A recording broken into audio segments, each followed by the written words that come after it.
Alright, is that working? Let's find out.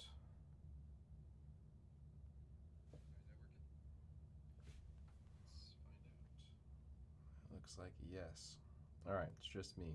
That's probably how it should be. This is going to be long. Alright. Echo.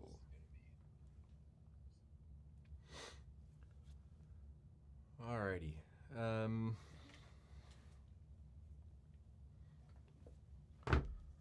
Let's build something. This is going to be kind of boring, probably. But I got the Doboz T12 all the way from somewhere. I can't remember. I've got my monitor over here just off screen with the instructions to assemble it. I don't think it's going to be that much work, to be honest. Of course, I'm talking to nobody right now, but that we'll get used to that. Oh, I didn't even plug my soldering iron in. Let's see if I can reach an outlet with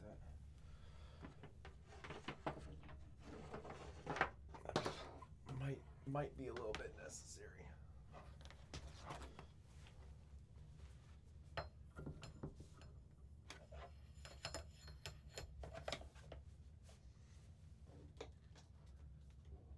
The nice part about this A&B case setup is that the whole thing is on wheels.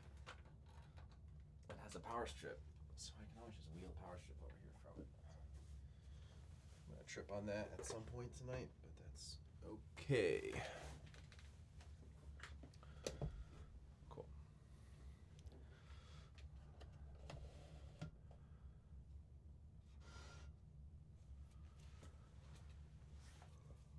Alrighty.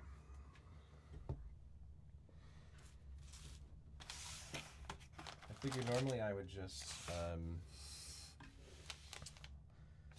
watch YouTube while I do this, but instead we can make YouTube while we do this. Let's get some parts out. What do we got? Oh, that's kind of interesting. I don't know if you can see that. Here, let's see if we can get the top camera to focus on my hand. Kind of hard to tell, but this black grid here is actually 3D printed.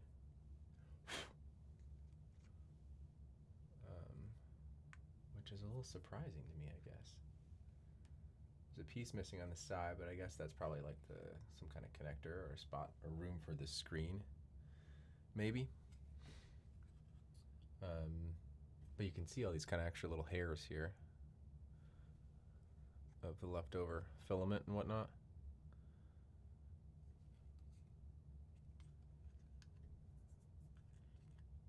It's kind of interesting.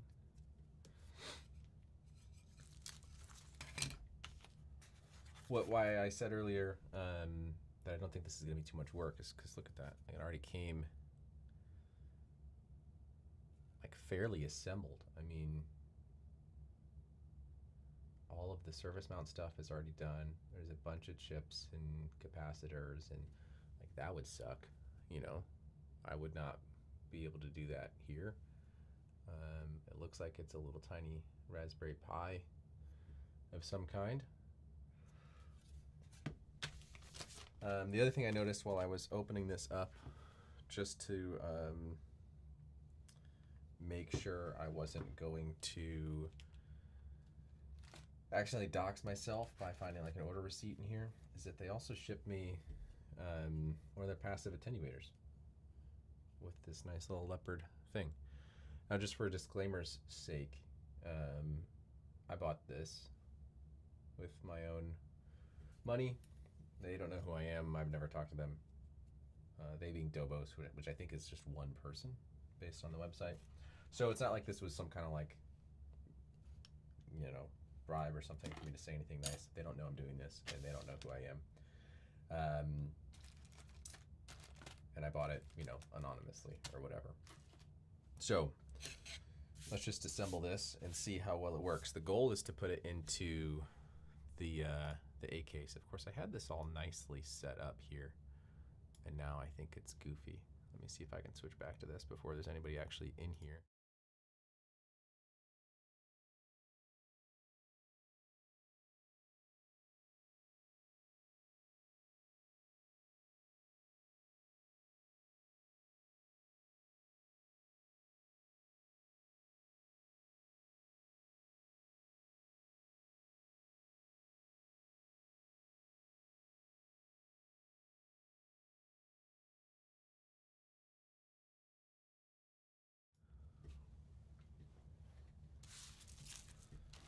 Parts. I'm not sure what is going to be for, or if anything actually comes with these besides the PCB and the panel. I think on the website there's like a bill of materials, and you bring your own. So I'm going to guess these bags are all for the T12, and that those two are unrelated.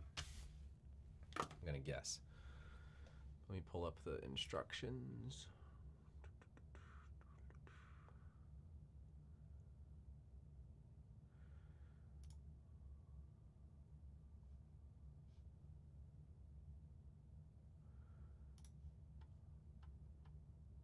All right, I need pliers.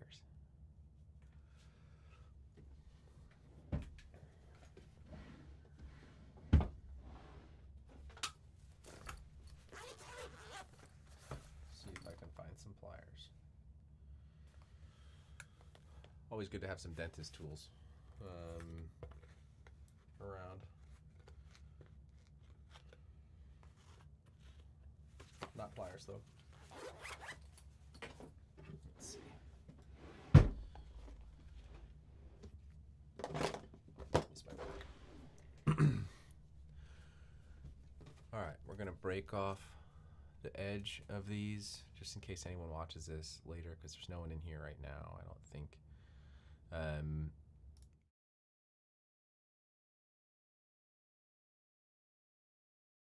Of this. So let's see if we can do that without breaking anything.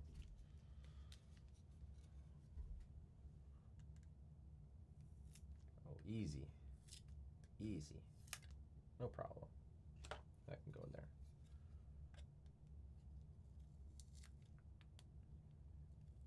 Strangely, when I do DIY stuff, I feel like the part I'm most nervous about is loading the firmware.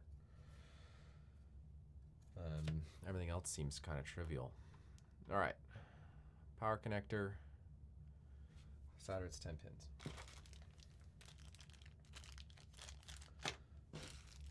Not in there. There it is. I might just do that for now for the sake of it.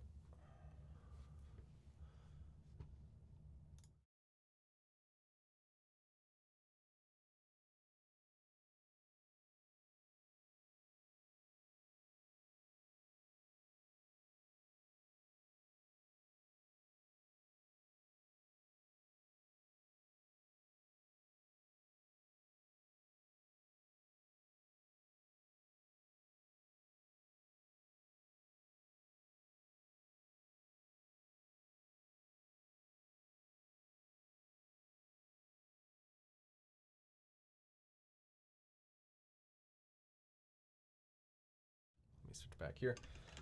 Leftover stuff. I didn't realize I was on the other Chrome view still.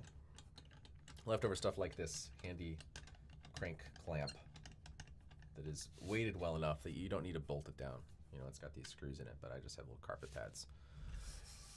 And it's pretty sturdy and heavy. So I don't feel the need to actually screw it in place onto anything. And instead, I prefer its like mobility. I'll just kind of do that. Solder, it's 10 pins. All right, and at some point there's going to be a screen that sits there though. Is that going to be an issue with the pins coming out the back? I might have to trim these.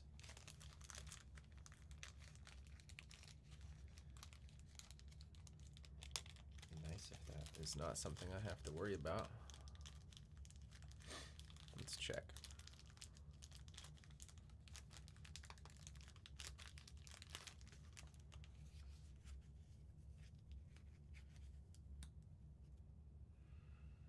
That's going to end up there.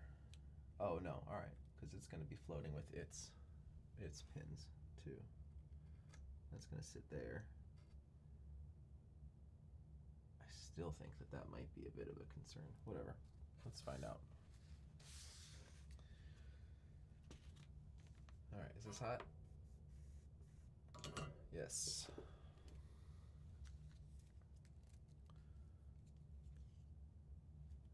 Solder's starting to corrode a little bit.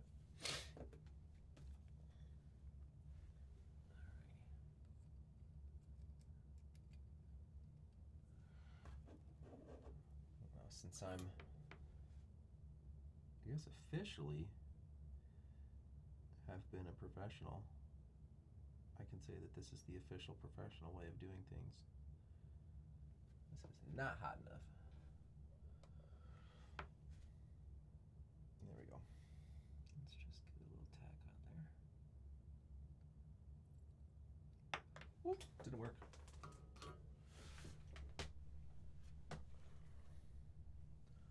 Professional.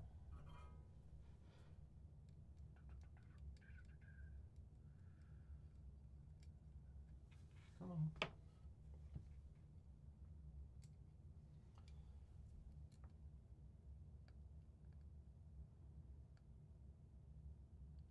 Not quite enough. The trick of just getting a bunch of solder on tip just to get it to stay at first has kind of always done me well. Hello, Zolt. Yeah, let me know if this is showing up well at all. I have like crappy webcam for this camera, and it's like over here instead of where chat view is over here. So I might miss messages and whatnot as I'm just kind of talking to myself. And I've also never done this before. Not that I plan on making this like a common or frequent thing, but whatever. Am I covering the whole thing with my hat right now? Yep.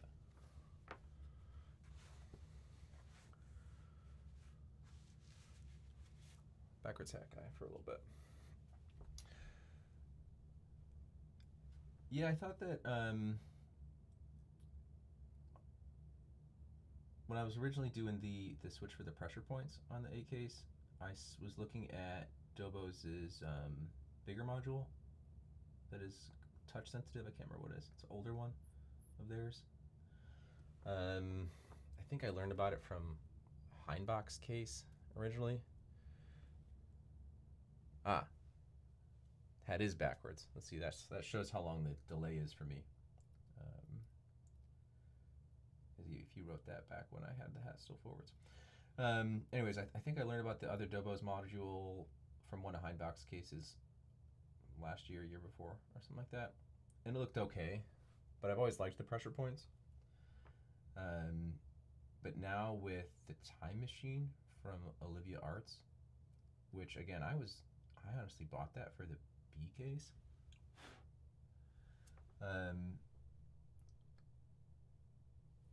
Sorry if you're just getting like a weird focus view of my nose or something as I lean over like that.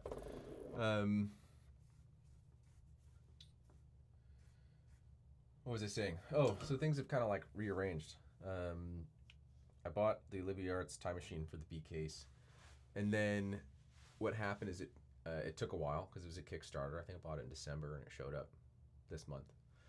I wasn't a part of the Kickstarter. I was at the end of it, but they still had to back order and fill all those. So in the meantime, while I was waiting for that, the Wyvern came out.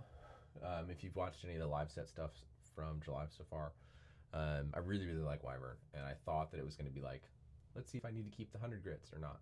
And now I have both of those, and the B case feels so much more done as is with the Wyvern and the 100 grits, which feels maybe a little silly and a little bit overkill. So now I was looking for ways to find some or save some room in the A case, and pressure points takes up that big corner of it. Excuse me.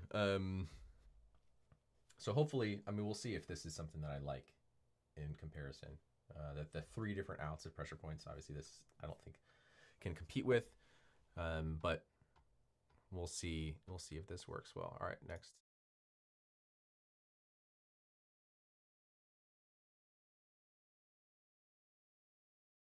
Do I need to trim off the excess?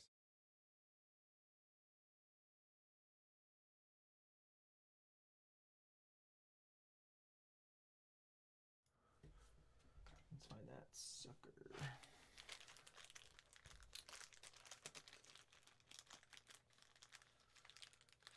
Do we need to flip this around?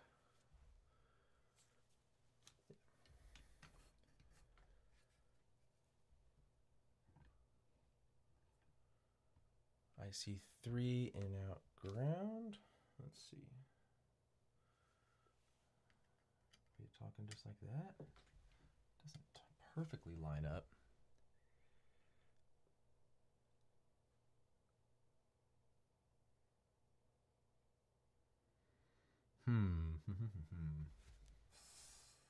Suppose we can go from, right now this is what I'm looking at over here.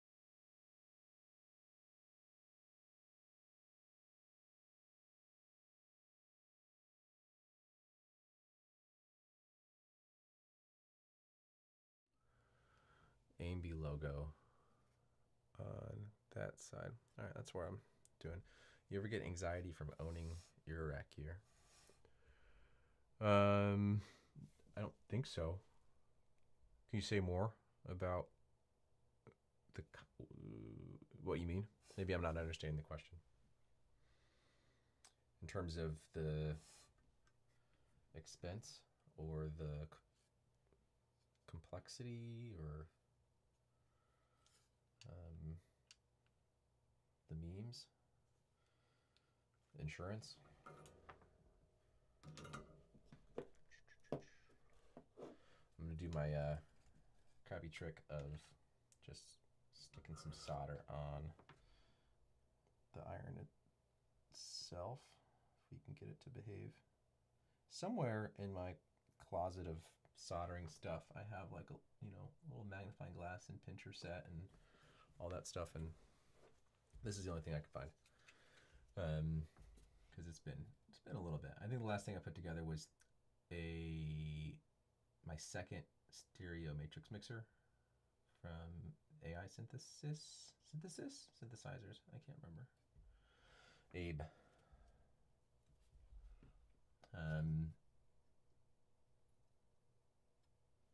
So it's been a little bit since I've soldered, but I soldered for a lot of my a good chunk of my day job like a decade ago.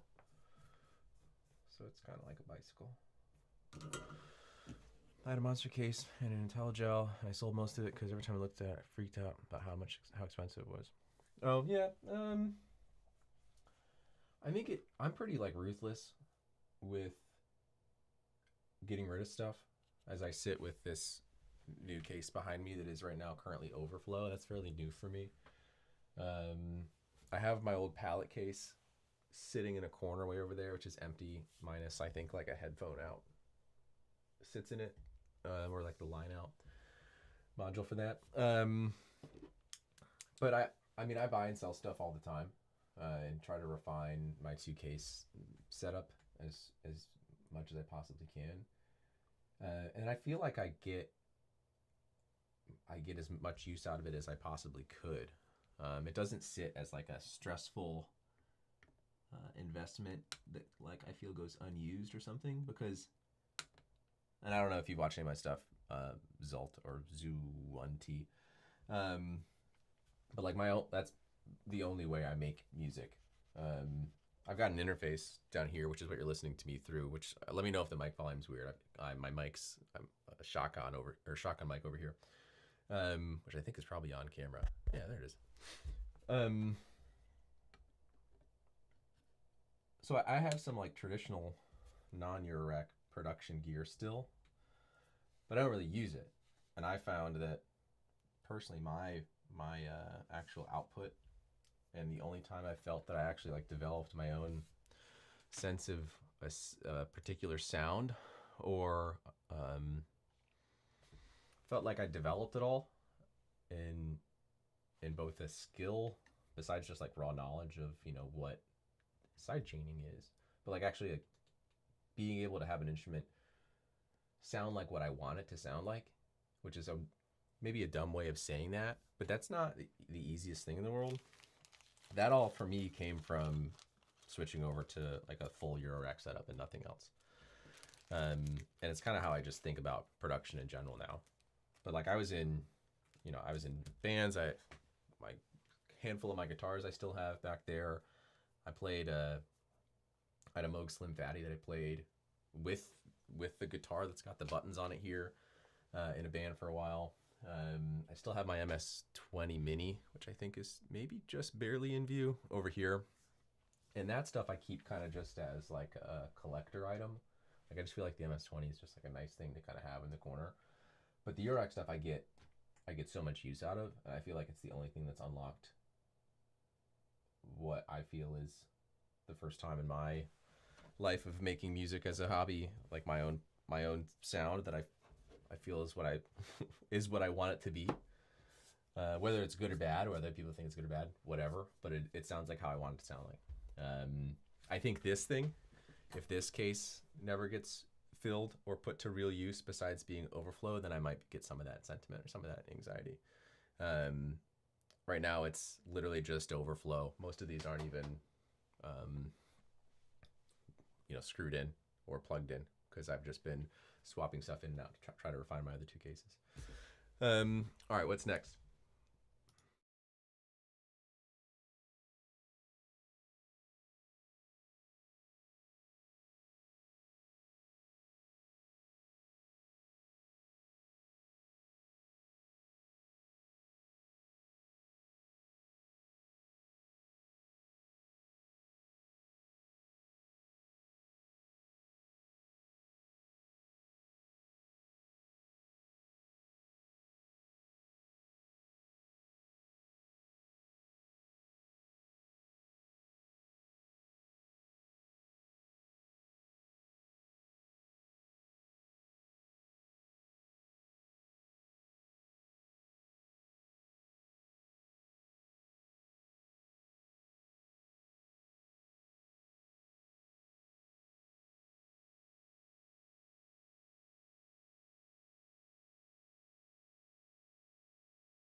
There we go.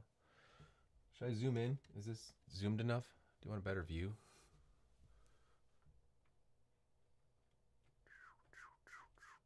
For what I'm actually doing? There.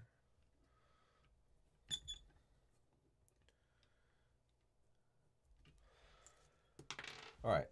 The instructions that I was struggling to read simply said just throw the panel on over top and make sure that they fit first before you go crazy, which I'm not sure why they wouldn't, but we'll do that anyway.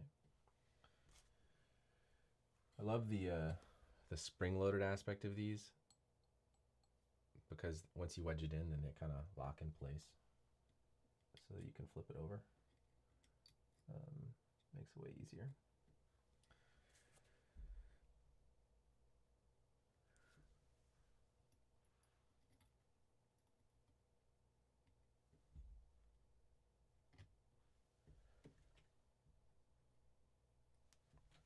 All right, where is the panel?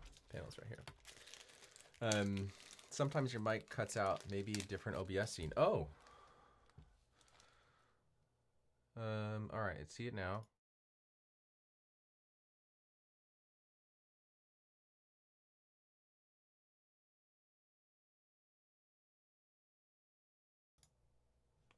Let me know if that fixed it. Next time we switch to this. This. Is that on there? That's on there. Okay. and this one's on there. Okay. Sorry, I set up that this browser scene right before I started because I figured it'd be helpful for you to see what I'm looking at every time I look over here, and I forgot to add the mic to it. I'm new with OBS. There's a super fingerprint on here. I guess that's me. I'm just greasy. All right, we are before soldering. Slide the panel on them to check their alignment. I don't know. Seems aligned. Should I solder it with the panel on just in case? Is that dumb? I don't know how I would do that unless I just tentatively put a couple threads on here. Do I have washers? No. Wrong threads though. Oh, this is my chance to finally use a tool. Hold on. The two people watching right now are the ones that would actually maybe think this is interesting. I needed something to hit free shipping on Perfect Circuit, as we do. Here it is. All right, so one thing. Actually, where's my camera? Let's zoom back out a little bit. I showed this in a video a long time ago. My little like leftover mic pouch turned junk I need for Eurorack, like my little Eurorack purse. Knurly cases, super handy screwdriver that spins at the end so you can tuck it in your palm and put pressure on it and the thing stays while you turn it. It's very handy. There's an antenna in here with the jack, some adapters, Allen wrenches, whatnot. But one of the things that I picked up was this. I don't know if you can see this. Actually, there's 4 of these, but they're all basically the same, just with a different end. They are billed as like little hand wrenches for jack threads. I don't know if that's the scientific term, but if you want to put this thing, is that going to focus? These little things on your module, or you want to change them, you need a little tool. And so I finally have a reason to try out my little tool, although this looks like way the wrong size. Is there another one? I didn't know they were going to be 3D printed when I bought them. Not that I have anything against 3D printing. It's just interesting that, oh yeah, smaller size, that somebody is like turning it into a commercial product. It came with a little stand, which I think is kind of, I guess, makes sense if you're going to like set it on a shelf or something. You get a little stand. But the stand is also 3D printed. I don't know. That's fine. I guess I don't really even need that. I just keep my little purse. But what was I doing? I was gonna pop this on. Hard to get. Oh, like these little wrench things are hard to get. I was looking for like a real tool for a long time, and only ever found links on forums and whatnot to listings that didn't exist anymore. Where's the small one? Right here. Let's see if this will work. Sorry, I'm off camera. Is that working?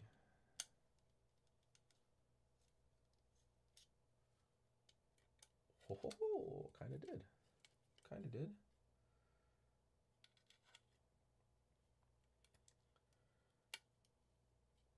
Sweet. I'm very pleased with that, actually. Surprisingly. For just being like a little 3D printed doodad. That's kind of cool. Whoa. And it's gone. No. Anyways, I'm gonna pop 2 of these on just to give it some steadiness. Then we'll flip over and we'll solder the jacks up really quick.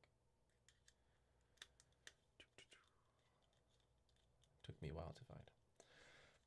Maybe I got lucky and I just happened to have them in stock when I was needing, you know, an extra little oomph to get me into free shipping territory on something. I don't remember what it was. All right, 2 should be enough. Certainly is a greasy prone front panel compared to something else, but I don't know. Maybe that was just on there, because now if I touch it, I don't see that issue. Where are we working? All right, top left. I'm actually going to tighten those just a smidge more.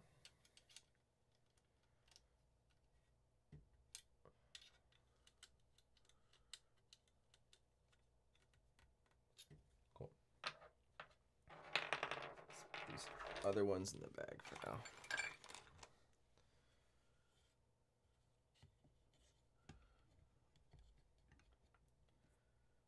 And we'll just hold both of them and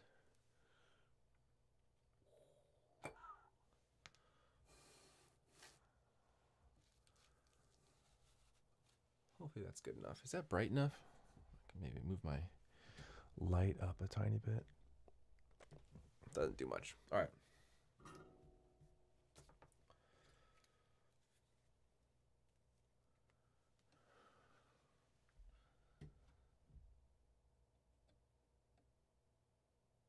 Come on.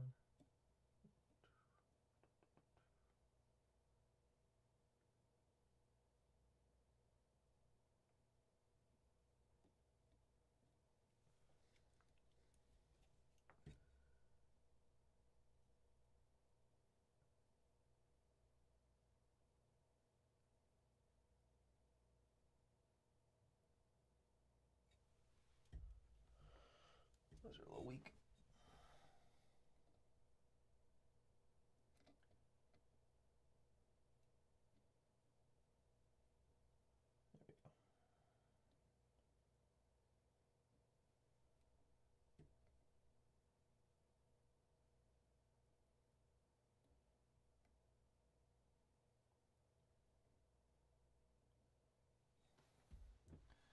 This is not my prettiest soldering. Of course, you got my forehead extremely in view too right now.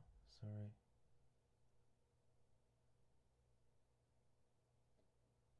That should be good enough.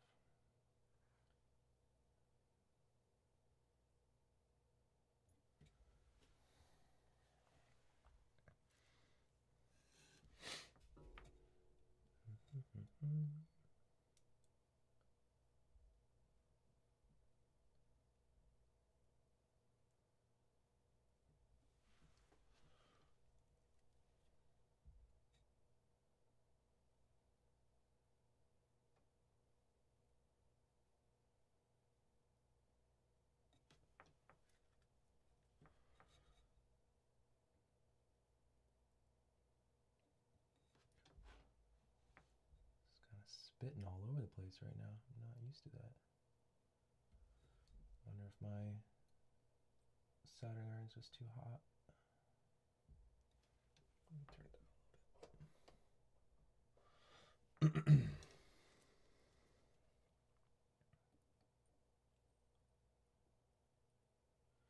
It's weird doing this without listening to something, because it feels very, very quiet right now in here.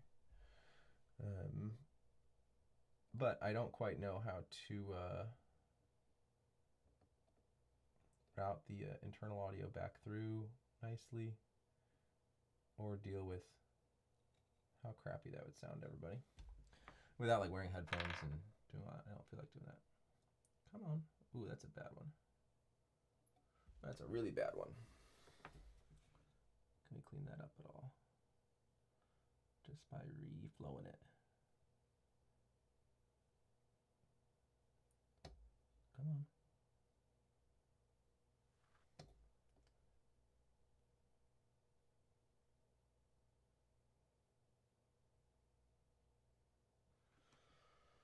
Let's move on and come back.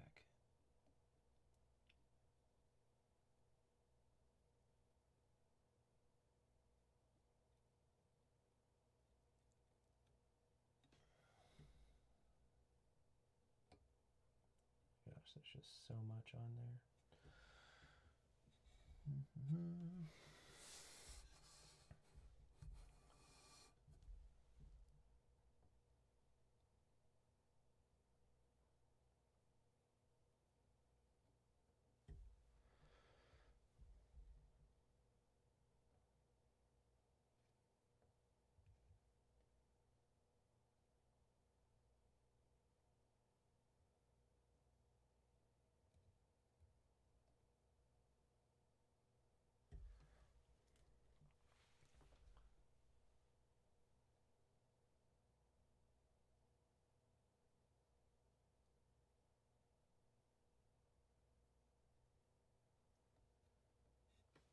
All right, some of these are pretty bad, but only in terms of messiness, not in terms of connectivity.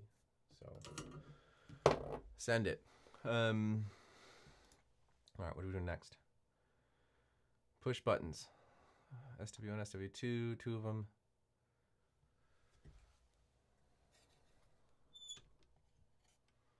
It's going to be back on this side, so we need to then take these couple of testers off. Let me, of course, remember to switch cameras here. Or scenes.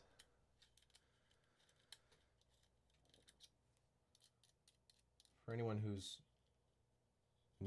just joining, because now it's at 7 to me, which feels high for what I'm doing.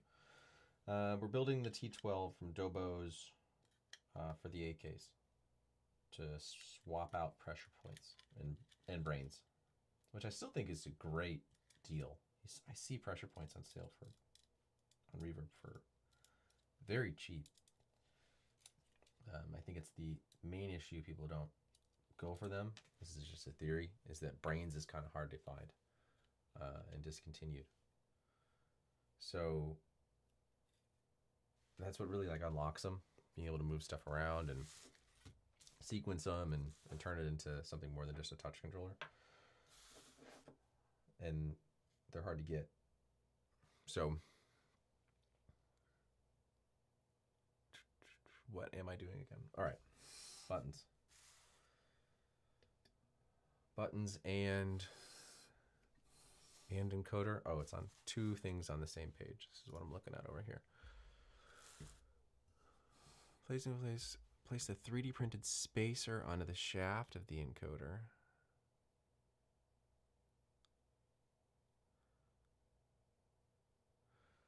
Oh, all right. This step is semi-complicated.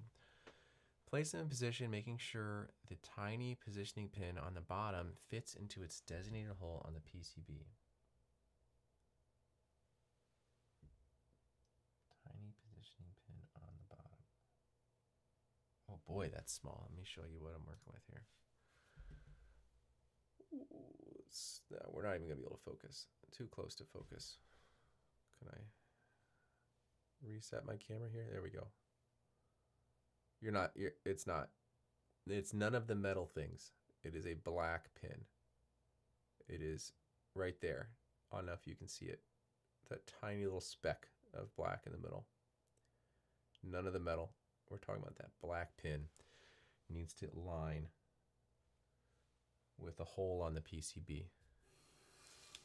And so if we zoom back in here, we're talking about this direction.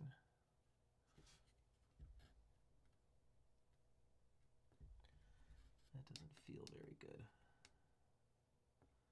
Is that positioning pin just to...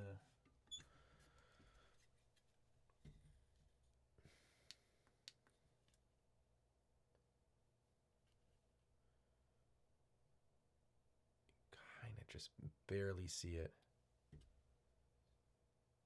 But that's gotta be it. It doesn't actually really go into that hole though.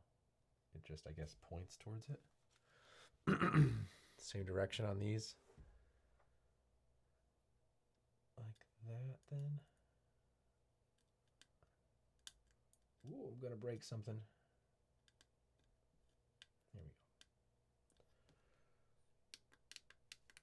Of course, let's do that on camera.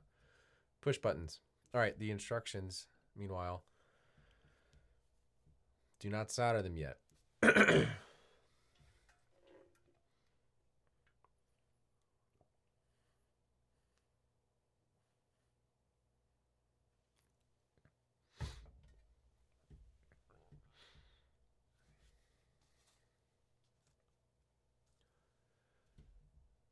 Encoder.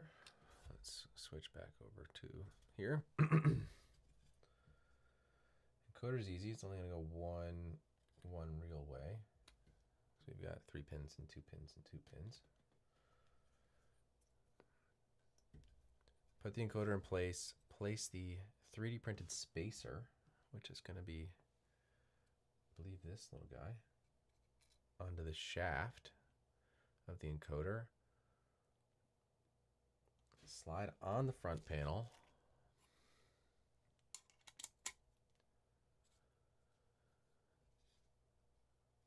Secure it by mounting the nut on the encoder and jack 6. Okay, so we have to do this again. I don't know if that's 6, but I'm sure it's fine, right?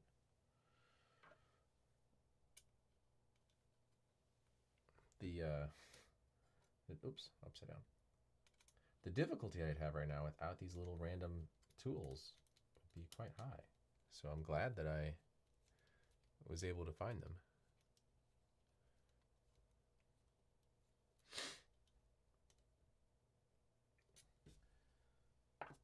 All right, I'm gonna guess this is the roll for the washer. It doesn't say so, but I feel like that's gotta be that. Solder, throw this nut on there.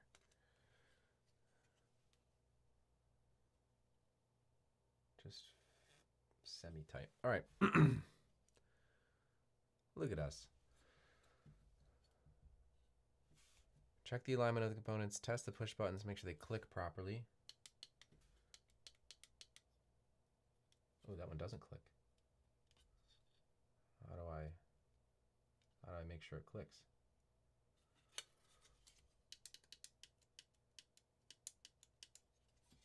Oh, that's finicky. Don't like that.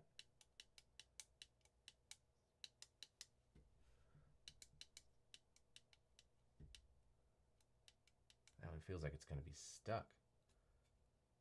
Is it just not pushed in enough on the panel?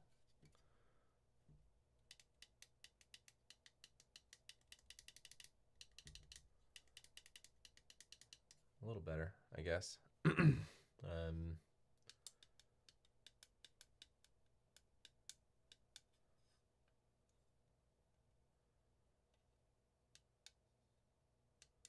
think it's going to come down to how, no, that should be fine. Ooh, love a good encoder. All right. Solder push buttons and encoder, remove the panel.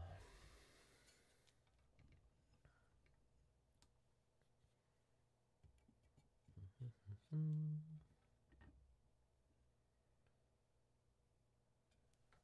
we still test our buttons?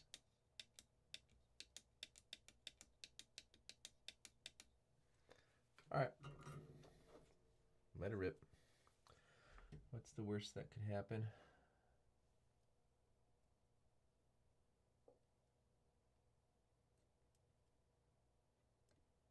Come on. Whoops. Get on there. That's a good one.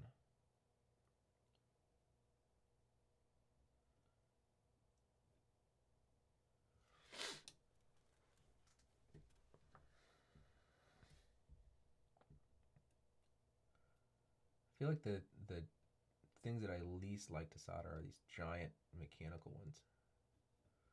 And by mechanical, I mean just like, I guess this is a ground too, right? But I always feel like I'm screwing something up, and I just like, yeah, let's just dump solder onto it. It's also possible that that's not what you're supposed to do, and that's why I feel like I'm screwing up, because I am. But I don't know. That's what I do. What do you do? Do you fill that with solder like it's crazy? No, I can't reflow it anymore. Come on.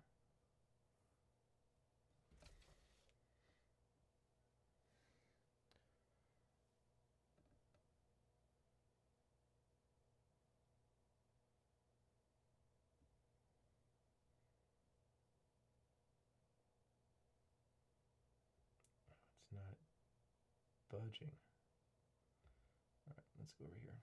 Don't want to melt it.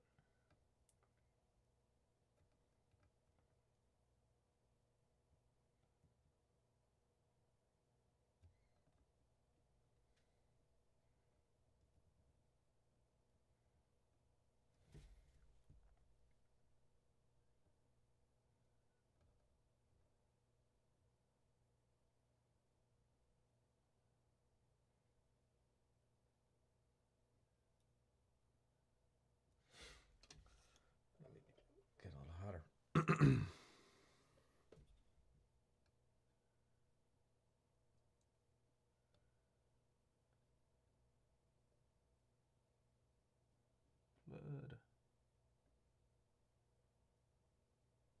we go.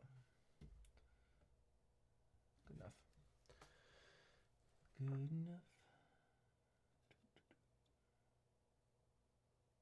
I feel like I'd be an awful actual streamer person. I have zero desire to make that a career, a content creator. Because I would just hum and sing the whole time. It'd be extremely annoying.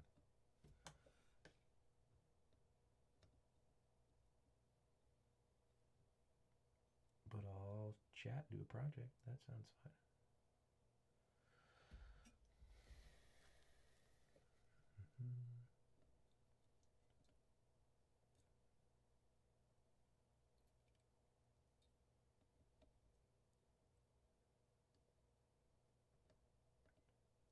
These pins are so small, they flow really fast. Of course, now that one's not. There it goes.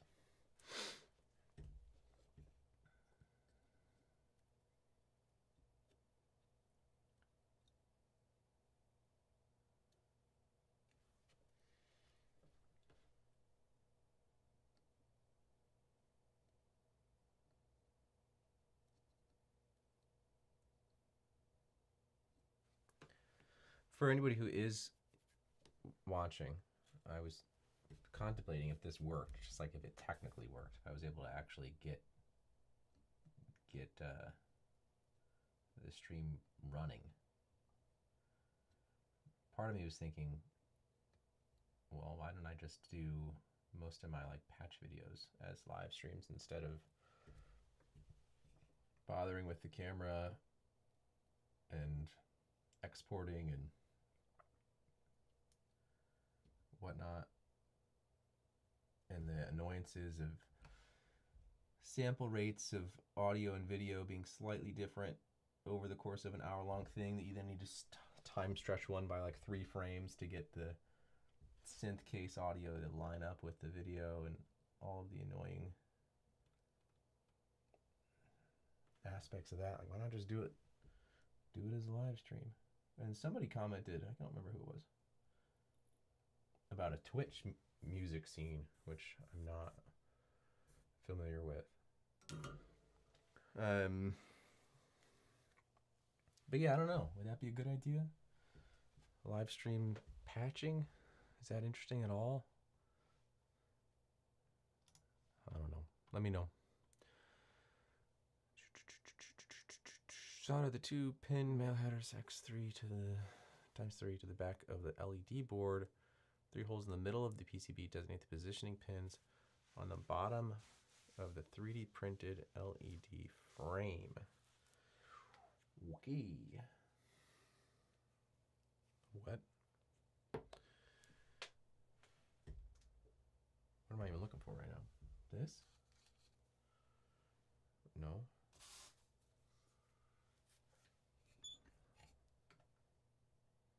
Guess I do need to take this apart now, right? It said.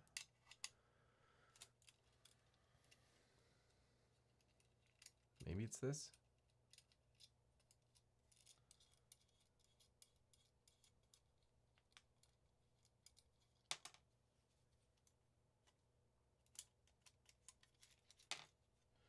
All right, let's take the panel off of that because it said so. Oh goodness, is it stuck? So you can see what I'm messing with over here. Oh, there we go. All right, zoom out.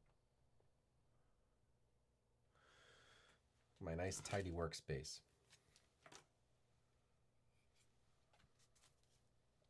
Let's put that back over there.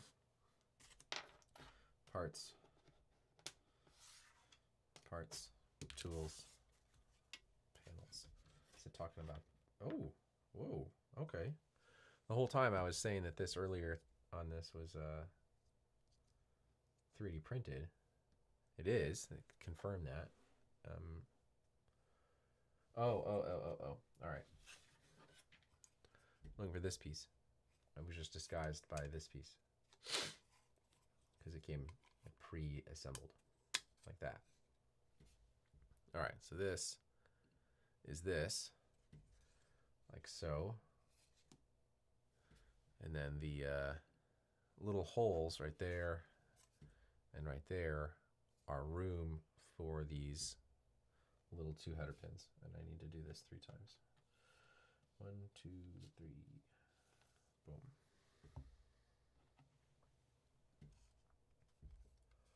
All right.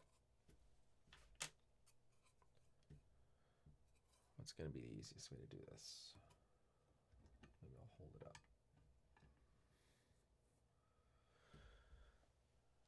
That way, I used to have a little set of kind of pinching pliers that were really, really small and held on to things when you let go of them in a way that's held on to things like that. That was like the least descriptive thing I possibly could say.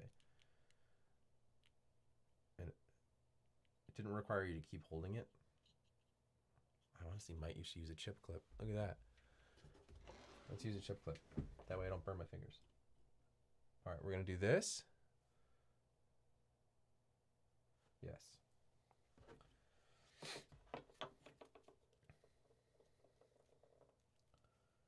There's probably another way to do this, right? May flow the hole, heat it up, and slide it in. Maybe. Let's try that. I can't remember how I used to do this when I did it for work. That might be a bad idea. Just because I don't know where my, what's it called? Soldering, desoldering tools are. So I don't want to screw that up. Is that going to be a forgiving angle?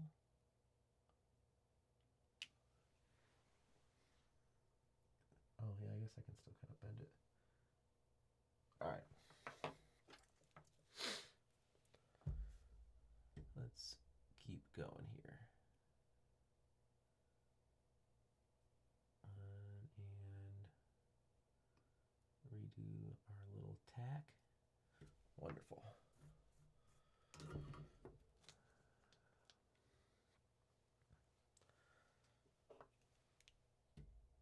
Get the chip clip.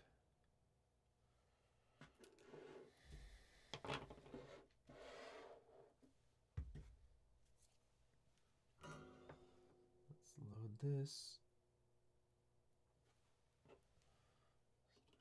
In and just do a little tack, solder. Ditch the clip. Get it at a decent angle. Time is it? 10:14. How long have I been doing this for? God, an hour? I think I would go faster if I wasn't trying to not look like a fool. By like screwing something up. Maybe not. I don't know. Also, what's the rush?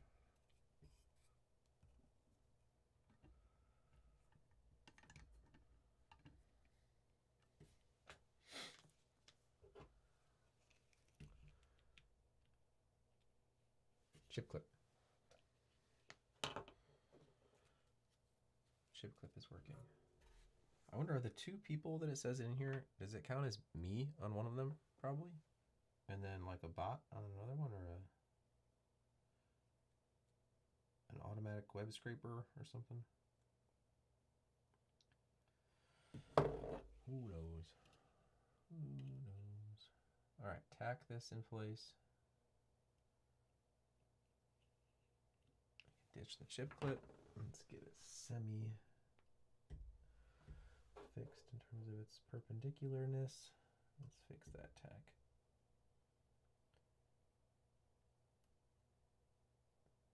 Oh, got it even worse.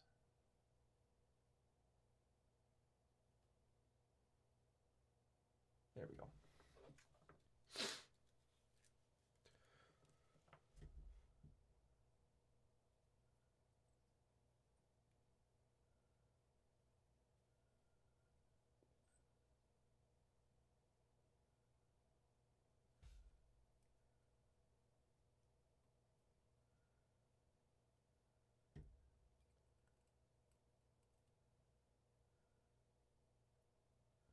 pin is super loose on the right there. Like not even connected to the other one.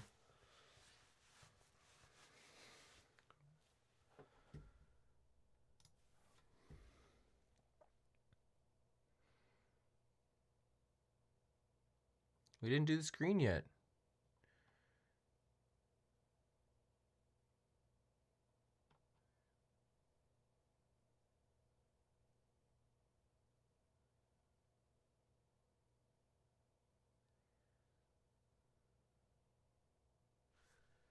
We didn't do the screen yet. What?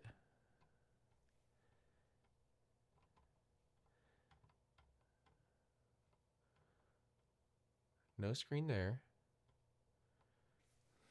Does the screen happen like right here?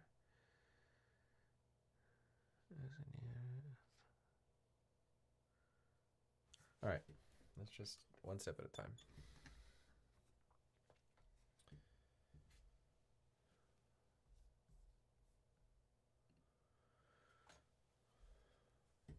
Put in place the LED board.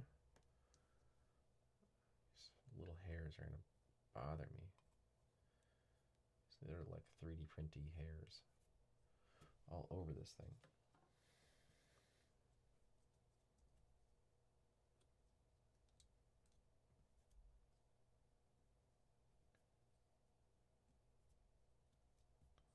All right. Oh, look at that. That's clever.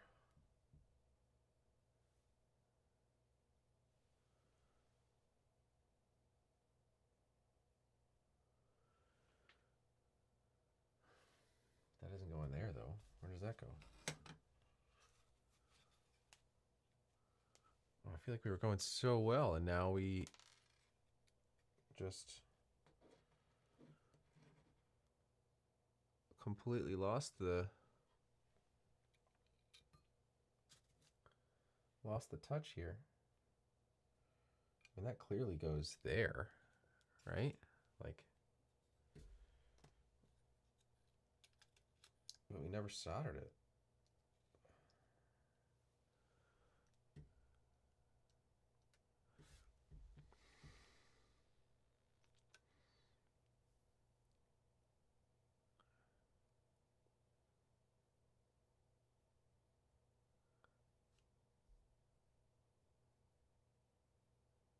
Oh, LED board is on that step.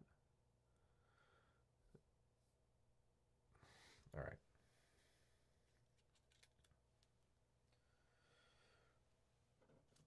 Okie dokie. Let's see.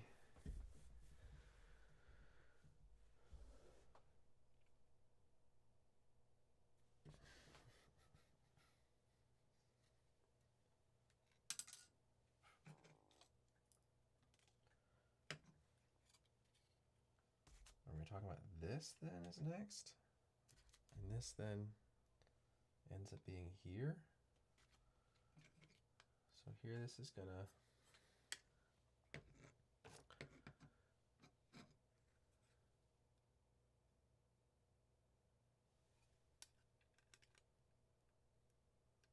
we're doing this at the same time.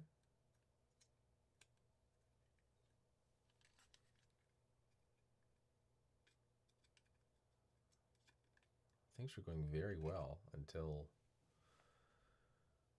now. And now I feel like I goofed it somewhere. Oh, do I need to break those off? Those look breakable.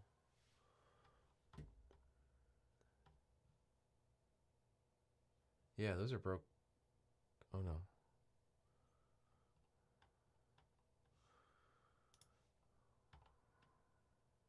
Both PCBs. Both PCBs.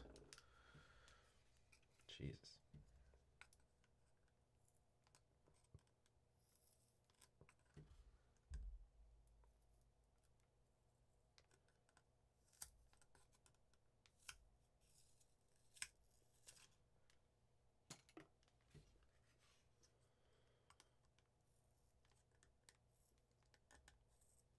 course, I missed something on the first step, right?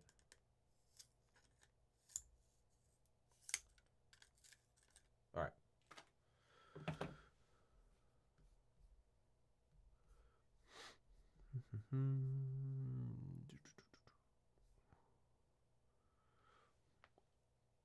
Yeah, and the 3D printed thing is in this picture. Here's again what I'm looking at, step 8 right now.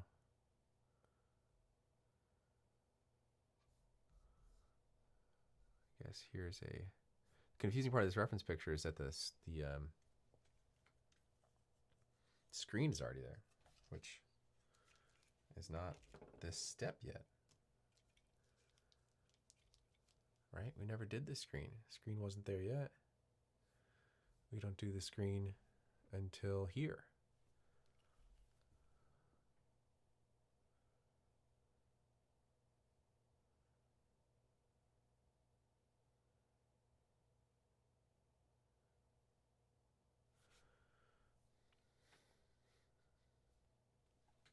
All right.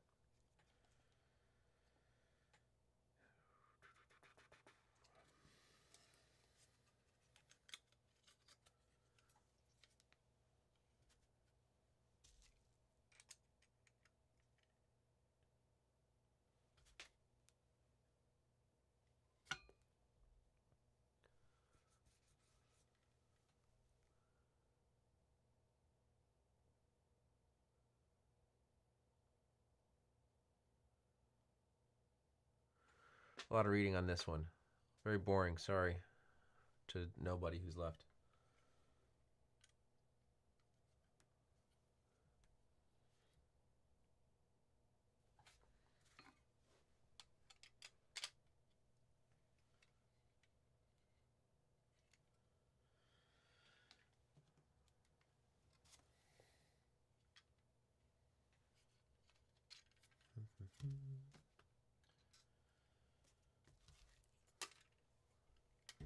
It's kind of nicer when no one's on here, which maybe means that I shouldn't do this so much.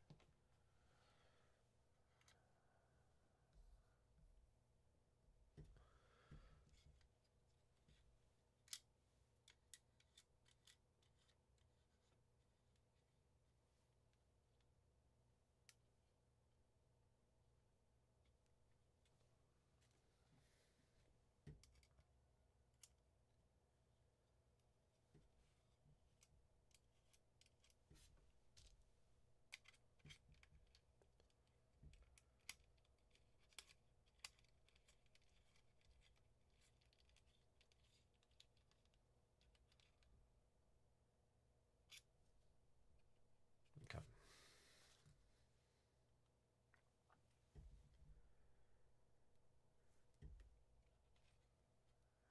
Now we do those 12.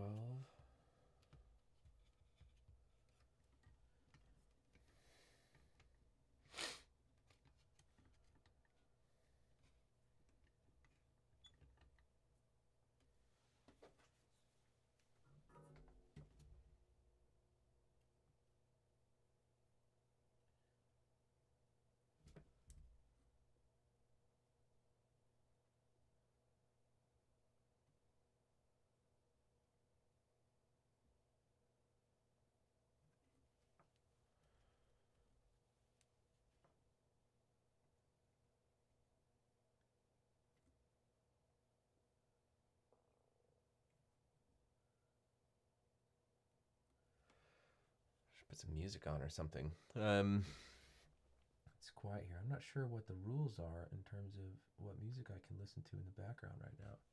I don't care about like copyright monetization. I don't want strikes that result in my channel disappearing. I don't care if this is demonetized. I only turn ads on stuff because I know if I don't, YouTube will on its own anyway show you an ad. So I might as well make a penny from it, since you're gonna get shown one no matter what. All right.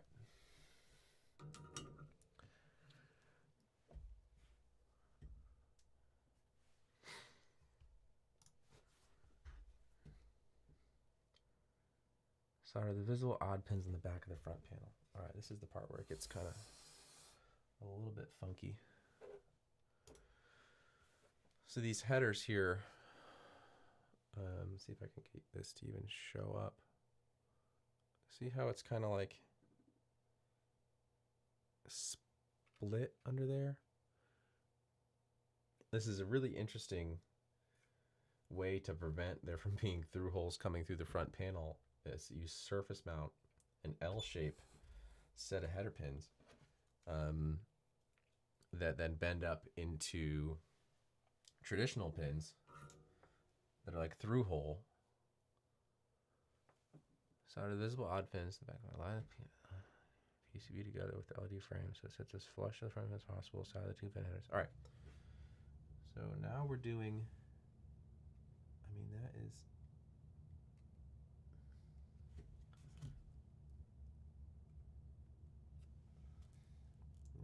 I'm going to try this. Let's get some on there.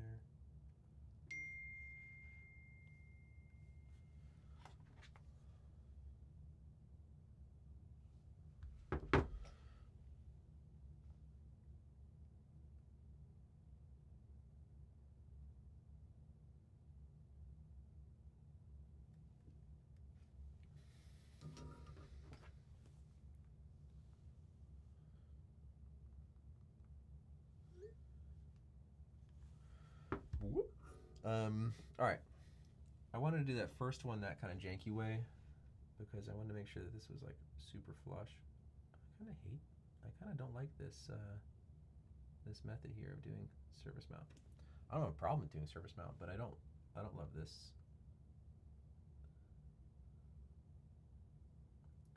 This like merger of mechanical and electrical connection between the boards in one, if that's what's actually going on here. I'm not positive. It is satisfying when the surface mount flows nice though. And it kind of goes from being that one has way too much solder on it. The solder goes from sitting above to then the pad gets enough heat and it just kind of switches to being a nice, almost like vacuum sealed bubble around the pad. I've always liked that. All right, we soldered the odd pins. Align this so it sits as flush as possible with the front. Okay. So we want some space. We don't want this to come up. The trickiness here, if anyone ever watches this back later, we kind of have a sandwich, right? We got like 3 layers to this right now. We've got front panel, main PCB we'll call it, and then we have this LED PCB with a 3D printed frame. And that frame is going to prevent the different LEDs behind each one of these pads from kind of bleeding into the other pad.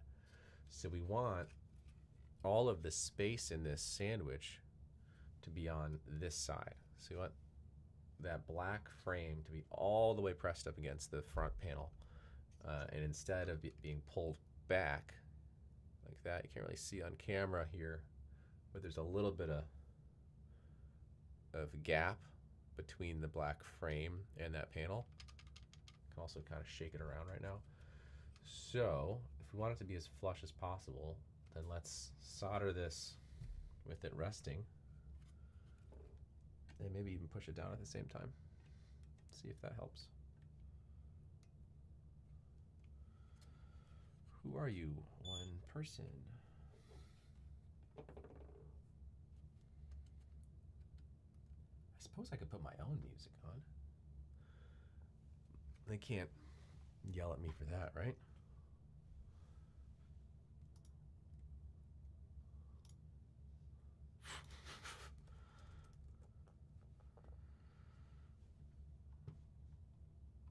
Look at that.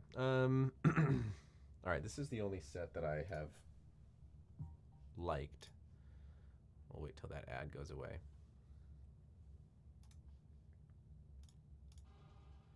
We'll just put that in the background. All right. By this, I mean I put on July 3rd from this year. which is like a super slow one, which I find when I listen back to any of the sets from last year, my favorite ones are the ones where I deliberately went just as slow as I possibly could. And so I tried that on the third this year, and it is also still my favorite, which maybe means in general I just need to go slower, which is fine. It's easier. It's easier and it sounds better. Like, why am I always feeling like I need to be rushed when I'm playing these sets if literally my favorite ones of them are the ones where it's slow and steady?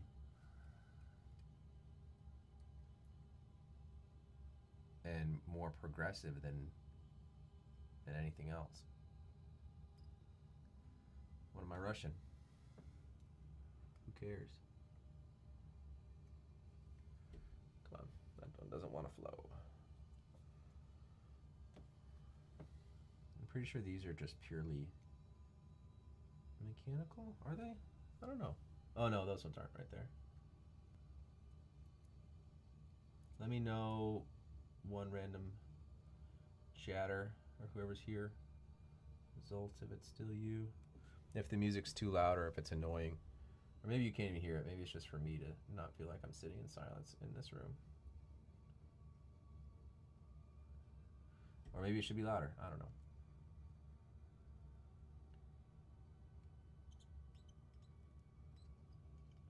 Oh, come on.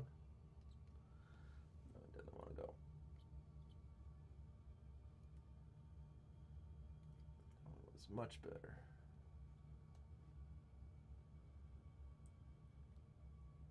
Okay.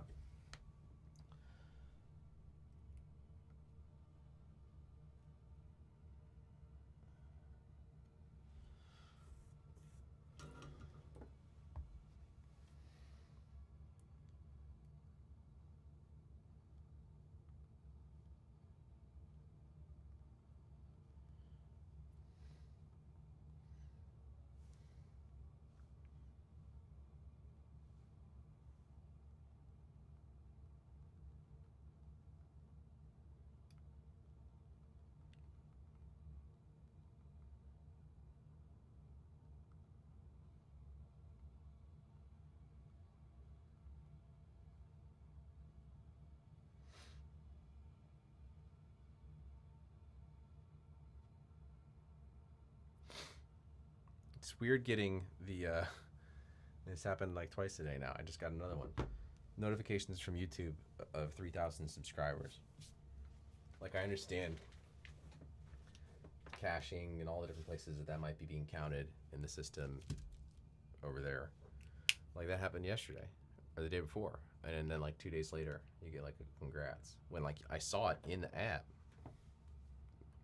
when it happened, so it already could have just done it right then. But anyways, all right, next step. We just did the 3 times headers.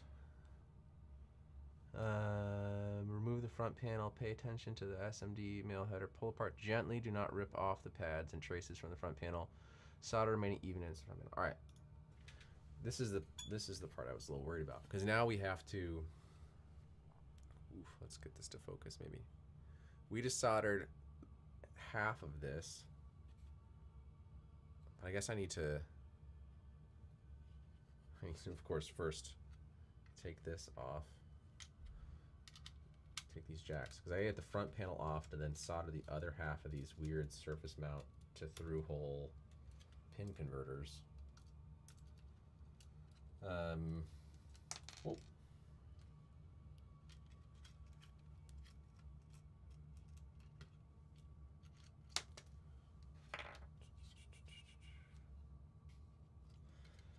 But in doing so, now the little black plastic, maybe you can see it on here, there's actually 2 different pieces of black plastic, and if we wiggle these ever so subtly, you can start to see those come apart, and that's what we want to happen.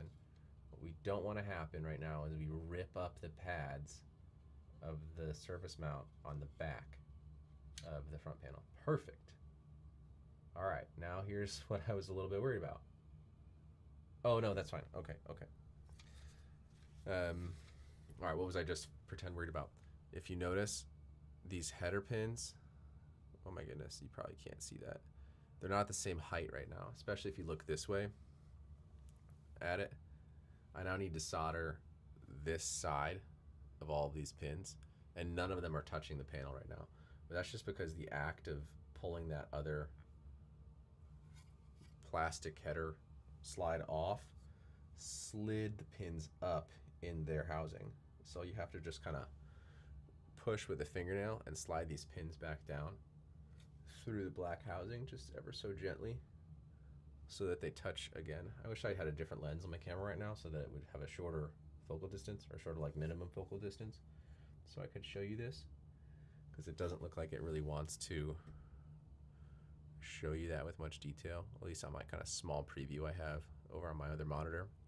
But I've already soldered this half, and now I need to solder this half, but in pulling it apart, they kind of floated up. It's like one of them's. And if you're trying to bridge like an air gap with solder, you're gonna have a bad time.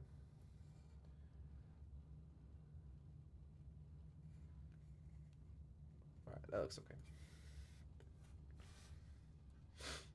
Oops.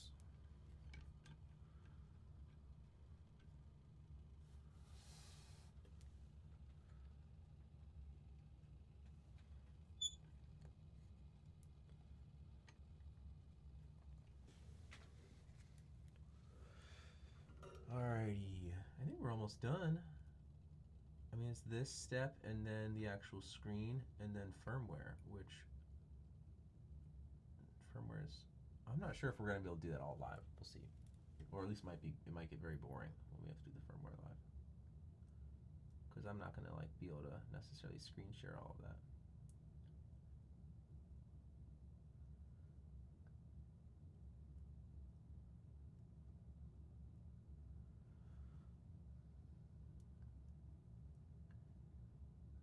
Good.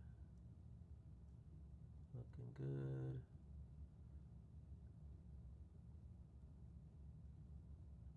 All right, those all went really well. Maybe a tiny smidge more on this one. Wonderful. Let me double check the other side of these. Looks like the only one that's still wonky is the first one. It's just because it's a little over soldered. That's okay. We soldered the remaining pins. Step 9, remove protective foil and put OLED display board in place. Put back on the front panel. So where's our board? Boom, let's remove our protective stuff. Switch back to overhead here. All right, we're gonna do this guy next, which is the screen. That needs to go, let me zoom you back out. Shoot. What was that?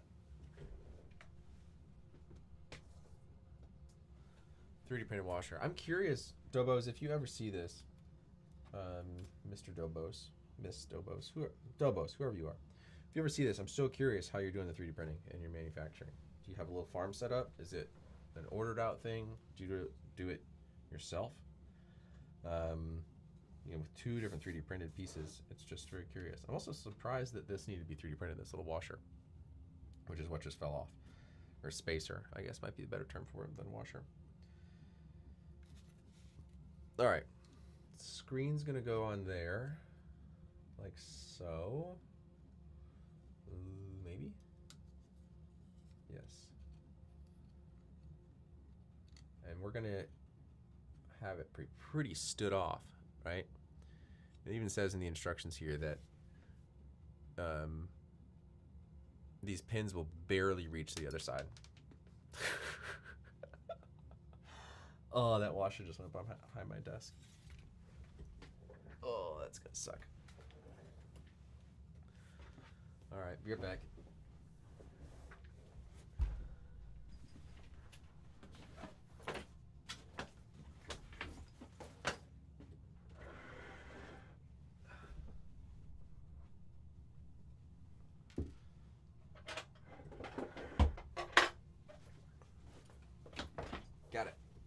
wasn't too bad. All right. Let's try not to do that again. Little spacer back on. We need our front panel. Let's just kind of squeak that out of there. Front panel now not only goes over that encoder and the jacks, but it now has to go into these pins here, so we can kind of squish that back together. But we need to do it at the same time as the front jacks. Otherwise, we get too cattywampus for it to fit. So let's try that again. There we go. Look at that. It's almost like a real module coming together.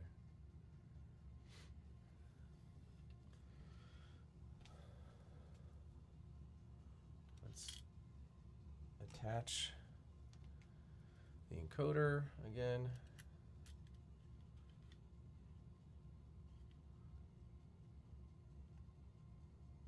Get a little bit snug. Buttons are still okay.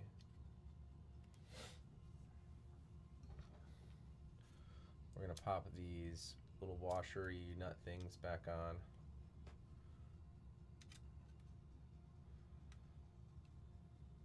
Whoops, whoops, whoops, whoops. There we go.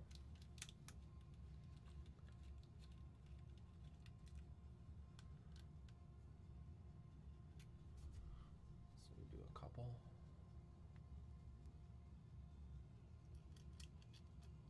Kind of want to do one right by the screen, just to make sure that it's completely stuck on there.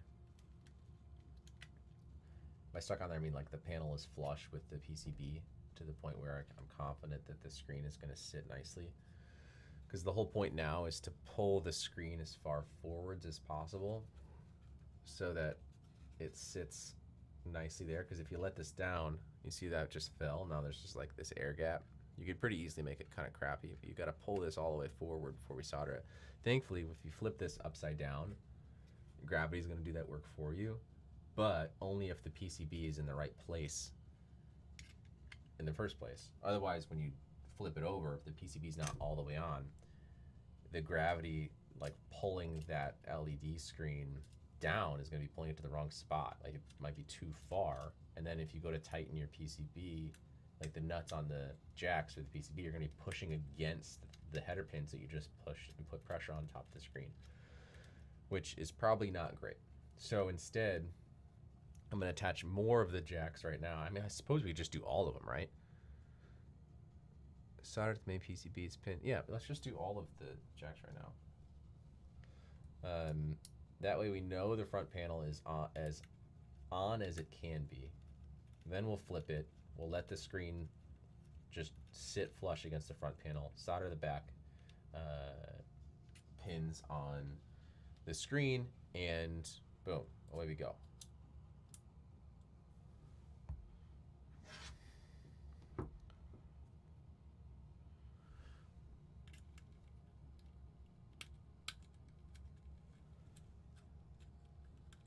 Turbo. Yeah, I didn't know if it was going to be tonight for sure. It was kind of depending on if I was able to get the technology sorted out. And by that, I mean just like learn the very basics of OBS again, because it's been a long time since I messed with it. And then also reposition cameras and whatnot. So like my computer's webcam over there. And my good camera above. Good being subjective. All right. Just joining, Turbo.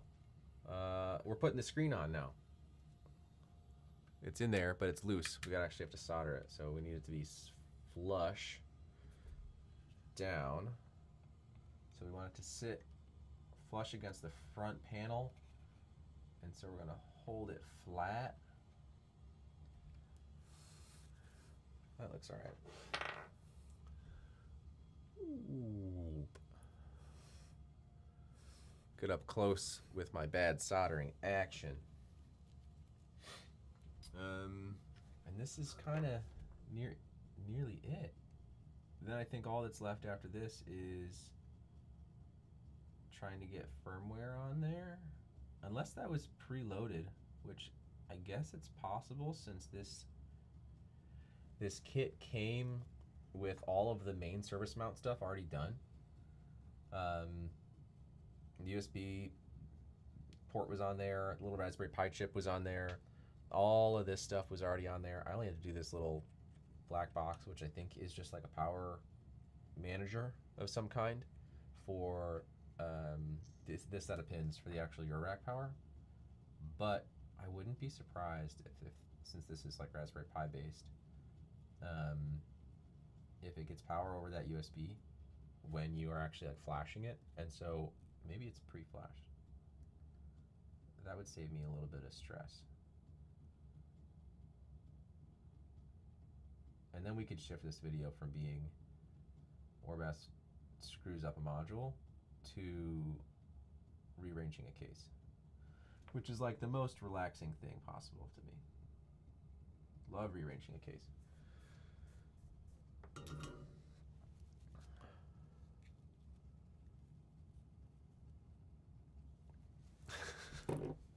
Take it easy, Sorbo. It's good to see you, or hear from you, man. We should chat more. I'm curious now what's next for me. Let me switch my views. Oh, no, we do have to flash it. Okay. There's a zip file. Oh God, I gotta find one of, what USB is this?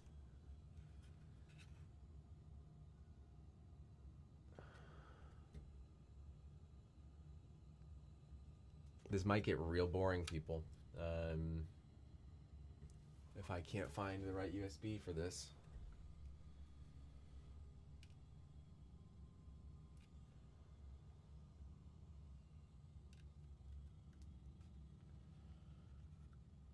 All right, noise engineering saves the day. So like one of the handy things, yeah, you're right. It is a micro. I guess it just like threw me off a little bit because it didn't have nearly as much. Let me switch back to nearly as much of the, like the trapezoidy shape or the rounded corners on that as I expected. But yeah, this is one of like the noise engineering cables that you get with the, I think the Versio came with these. All right, so now I need some firmware. Doboz audio firmware.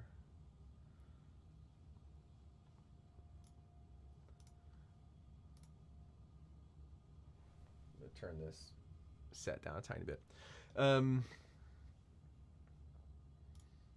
guess let's get 11.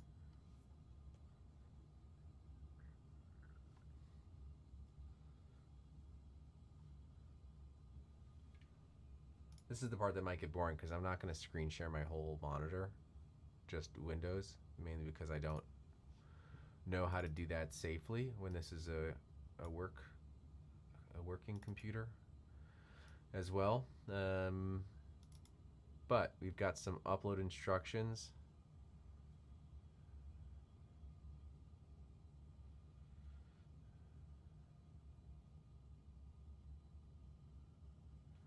All right, it needs to be connected to the board of your modular case with the power cable. Confirm that your modular system is in the powered off state. Download firmware file, extract its contents, locate the file name firmware. Use micro USB cable to connect the module to the computer. Power up the module while holding down the boot button. Oh, okay. All right, let's shift gears. This is going to be kind of silly because we can't find out if I did it right until we pop it in, and we're not going to be able to pop it in. Oh, you know what? Better idea. Let's zoom out.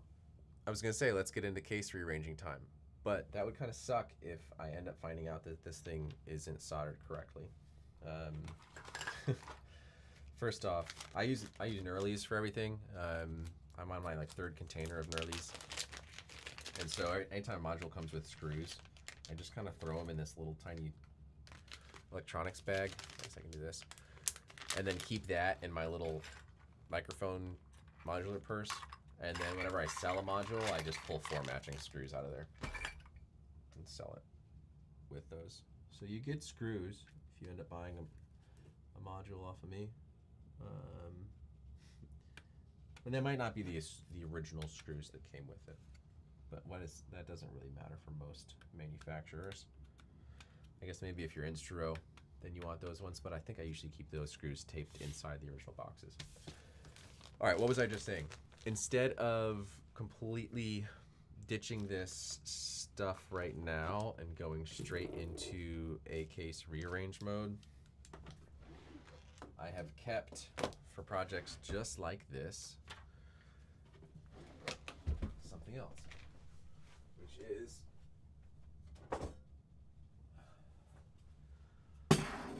my old palette case, my first case. The problem is now finding the charger.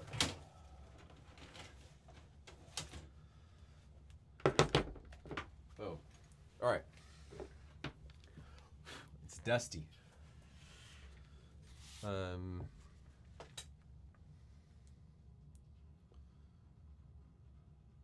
Hey.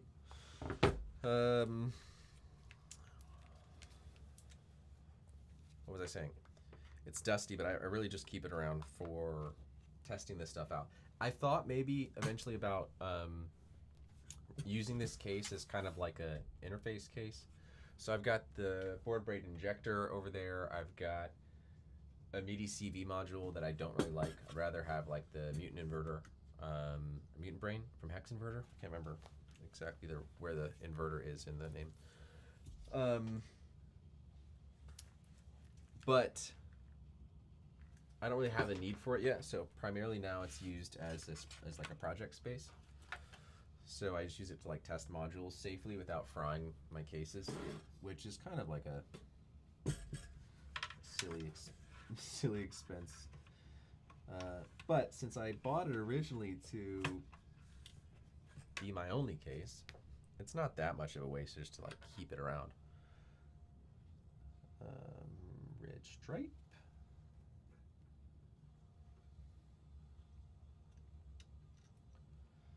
Come on. Let me get this actually on screen here. Red stripe sideways. This is just an awful cable to do. All right. Now we've got that. I'm going to pause the July that's playing in the background just because it gets kind of squealy right now, and I like that. But I can understand if you don't like that. Maybe we'll pick a different July set to play instead. There we go.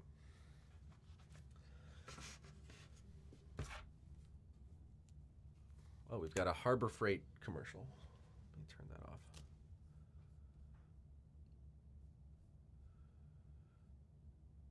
Right, Turbo? It's just kind of handy to be able to safely mess with stuff. And this is where I also did the like, I'm gonna cut open the cockpit 1U and try and swap that jack and resolder it, and adjusting the power cables for the IntelliGel USB modules so that they work in cases that aren't this case, right? In non-IntelliGel cases that don't have the 3-pin header board, which is all doable. But one of those things that's just like a little nerve-wracking. I don't want to empty my good case to make that safe. And I also don't know enough about electronics to know if my worrying is for naught or a complete waste. So instead, I just play it extra safe. It's the same thing. Like I don't know about you, but I unplug my case when I rearrange it. I just don't just turn it off, but full on unplug it. Just in case. Get it? All right, let's get my computer over here. Hopefully I don't accidentally pull out the wrong USB. Okay. Plug that in. I'm gonna pause the music just so I can refocus on what I'm doing and not screw this up. All right. Confirm your system is downloaded. I could open this in like a paste bin or something so that everyone else can see it.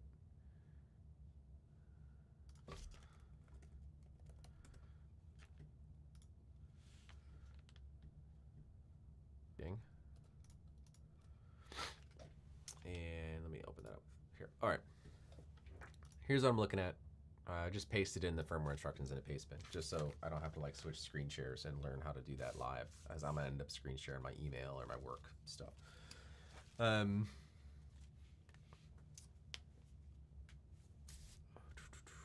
Turbo, I feel like the electronics rabbit hole, like I have an okay sense of like hobby electronics, Arduinos and stuff like that.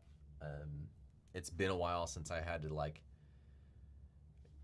figure out where to put a pull down resistor, and by a while I mean like a decade. It used to be a bigger part of my professional life, but I couldn't tell you now how to do all this stuff at the level of analog circuitry or even something like a Raspberry Pi. But I do feel like Eurorack as a format has a lot of the same moving parts in terms of understanding the basics of logic and gates and voltage and whatnot. Different purpose, different outcome, but excuse me, quite a lot of the same moving parts. All right, I have the firmware downloaded. I have, just trying to move things around here.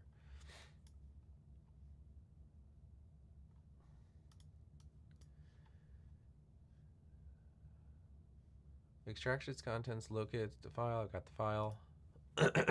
Power up the module holding the boot button located on the rear of the module. First, let's turn this case off. Then let's plug this into my power conditioner over here. I don't ever really show this, but underneath the matriarch case is one of those IKEA 2x2 cabinets. But a long time ago, I shifted where the 2x2 happens. Like I cut it open and moved the wall over so that it's actually a 19-inch rack, and then a couple of shelves. I don't know if you can see. Let me kind of move my seat. My leg in the way, more or less. There we go. So I've got a couple of shelves here that I just use. Like there's some old pedal, like a Nintendo Switch there. Spot for my headphones and stands and whatnot.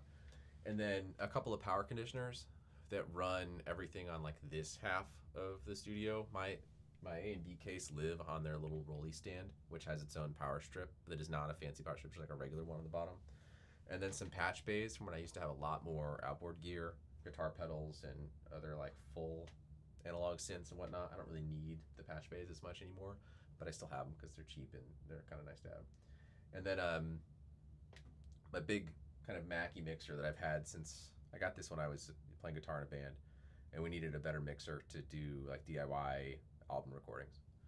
So I've had this for like, I don't know, 15 years or something like that. And then the, what is this? A Focusrite, the standard like Focusrite 3rd gen, whatever I've got used, which I then run my mics through if I'm gonna like do, like right now is my shotgun mic, which is going through there and into the computer and whatnot. But it's super, super handy, I found, to have these exposed safe power spots instead of having to crawl around on the ground, knowing that that is gonna be nice and steady and not a variable in this is pretty handy. Let me see if I can rotate this back up kind of safely. All right, good enough. Definitely recommend a good power conditioner to anybody. And they're like $100. Well, they were a decade ago. I don't know how much they cost now. 200? Hopefully not. Hopefully they're still like $100 for a power conditioner. One of them I got when I was in a band. The other one I got, I think it's just like a borrowed gear returned, never asked for back kind of thing. I can't remember. All right, we are going to power up the module while holding down the boot button on the rear. Is that the boot button? It's the only button. Let's do it.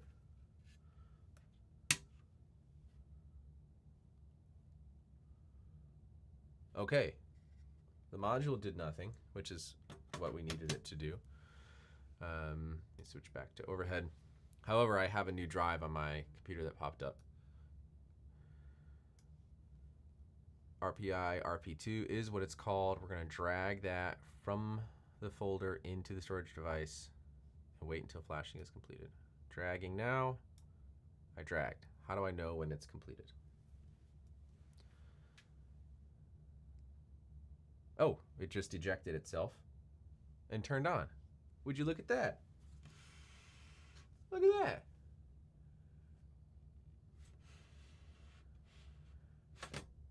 I don't know if you can see that. Oh, hold on, let me zoom back out because now the lights are working. Hold on, let me turn down my kind of spotlighty setup right here. So let's just turn this off for a sec. They're bright to me. They're not very bright to you because of how much like overhead I've got. I don't know if you can see how like bright white this room is. I got like can lights in the ceiling that are cranked right now. So if I turn this way down, that's now on camera looking a little bit more like it looks to me. The red or orange, I guess whatever color this is very, ooh, that's nice. Really snappy, very sensitive. I will say just, because we haven't like hooked it up yet, just compared to pressure points, which feels more like an old piece of gear because of how sometimes not responsive the touch plates are. This is a world of difference. It does look like maybe it's one at a time. Oh no, there's a secondary one. One of these, I don't know if you can tell the difference between that kind of like default yellow. Looks pretty white on the camera, but it's kind of yellow to me in person.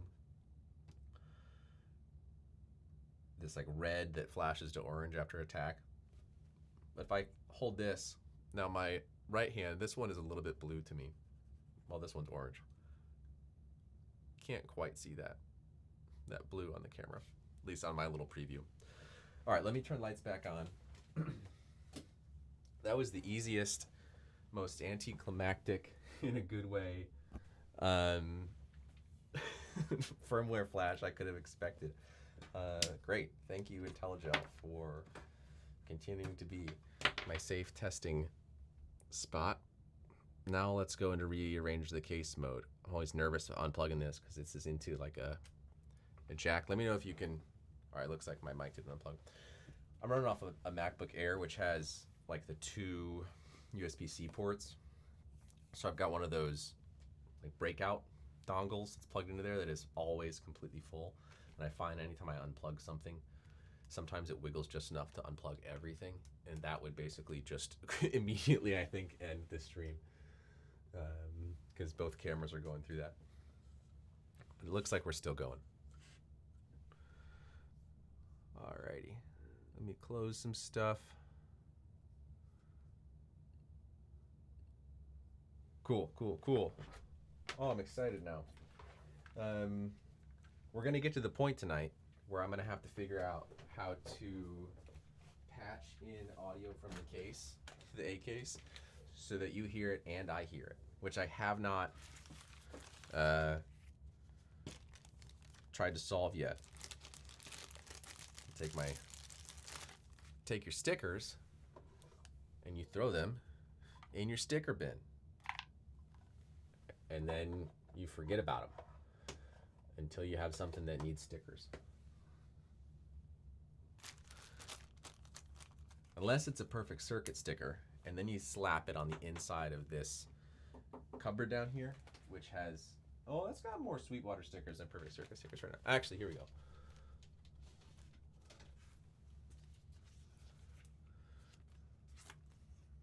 Here's another, I don't know, 8 perfect circuit stickers that I need to add to my big kind of wall inside of that cabinet of stickers. All right, trash. So I was right in my early, for those who weren't here at the very beginning. They threw in, I bought this with my own money. They don't know who I am, or that I bought it. There was no like, I'll do a stream building it. None of that. I just wanted to buy it, and I wanted to build it with other people around instead of just by myself. But I opened the case or the box today, and this is their front panel and the PCB for their what's it called? 3-channel passive attenuator. And I think that's pretty slick. Look like, because the spots, I don't know if you can tell on this, but the spots on this like leopard print, which I think is the name of the module, are the copper from the PCB, which is what this front panel is. Which that's great. That's really cool. It's a nice way to do it. It has a nice shine to it. I thought this was a blank at first that they tossed in, but no. Okay, that's trash. That's all trash. That's trash. I'm gonna put these for now. Oh, I've got a blanks. I'll put it with my blanks. My collection of 4-channel or 4 HP blanks. Even though this isn't a blank, it's just gonna live with these. I don't know. This is NobCon, I think, for the most part last year. Everyone just giving away stuff. So that'd be cool. Maybe I'll do the parts for, because on their website, on the Doboz site, the DIY kit for that attenuator, that 3-channel attenuator, was just the panel and PCB. This was full kit, so panel, PCBs, and all parts. And so that one they don't sell the parts for with their kit, and it had a little parts list, and the parts list was like 3 things. So that's probably why. Forgive my cleaning up while we're doing this. I'm just trying to make some room. I can unplug this now. I don't know if that cable's going to be long enough, but I guess let's yank it out of here just for. You probably shouldn't yank out cables like that. Just if you're not a Eurorack person, don't do what I just did. But if you are, then you know that you do that too. Especially out of this thing, which you can't reach.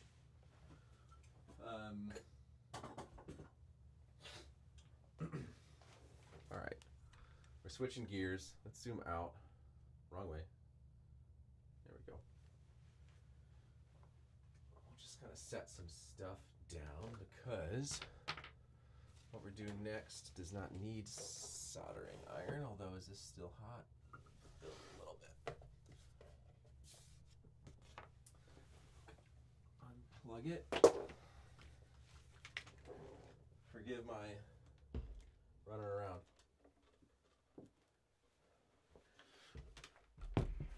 There we go.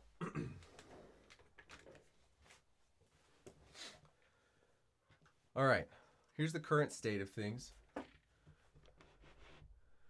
It's a little overexposed here. This is beads and miso cornflakes. Sorry, my key light is too bright. Let's just aim that up a little bit. Maybe dial it back. There we go. All right, camera picked it up. Oh no, too far.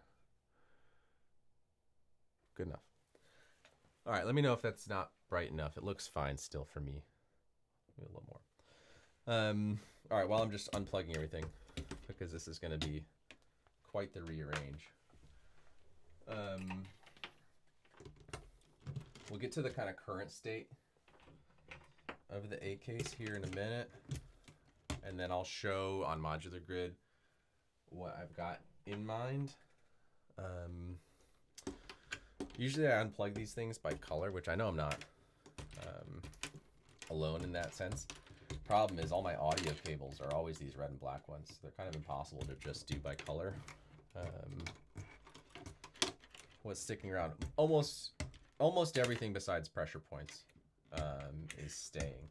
I will say, actually, looking at this right now, I think everything here besides the pressure points and brains is staying, as this is kind of an experiment to get some room back, I guess I can leave my very end of chain cables in place if I wanted to.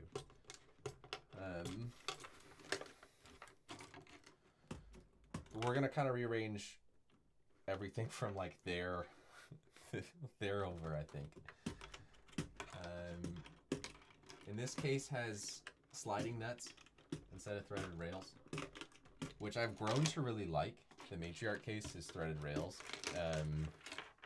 And I didn't even, I think, realize this case was sliding nuts when I got it.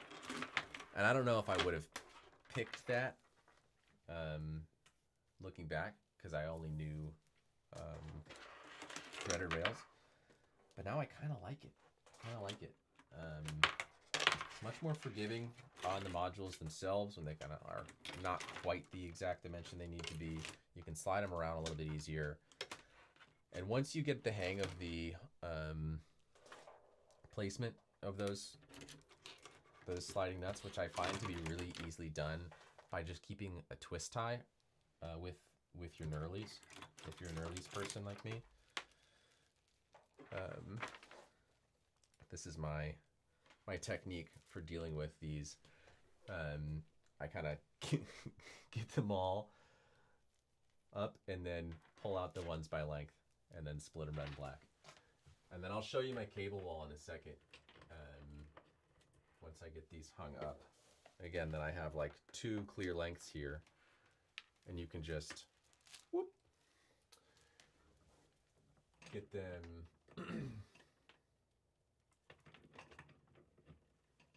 separated pretty easily like that.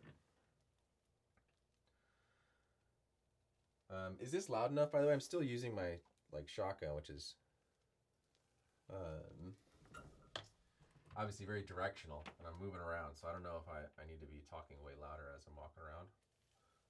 Please do holler. Somebody earlier pointed out that I was on mute every time I switched over to the browser view, but I think we fixed that. So thank you to that person. So, what's the easiest way to do this? Right? So it's an easy technique here, right? Let's see if this might not focus. I'm gonna try and swing this around quickly here. I don't know if you can see that. Here, let me actually, instead of swinging it that way, let me get this back positioned again.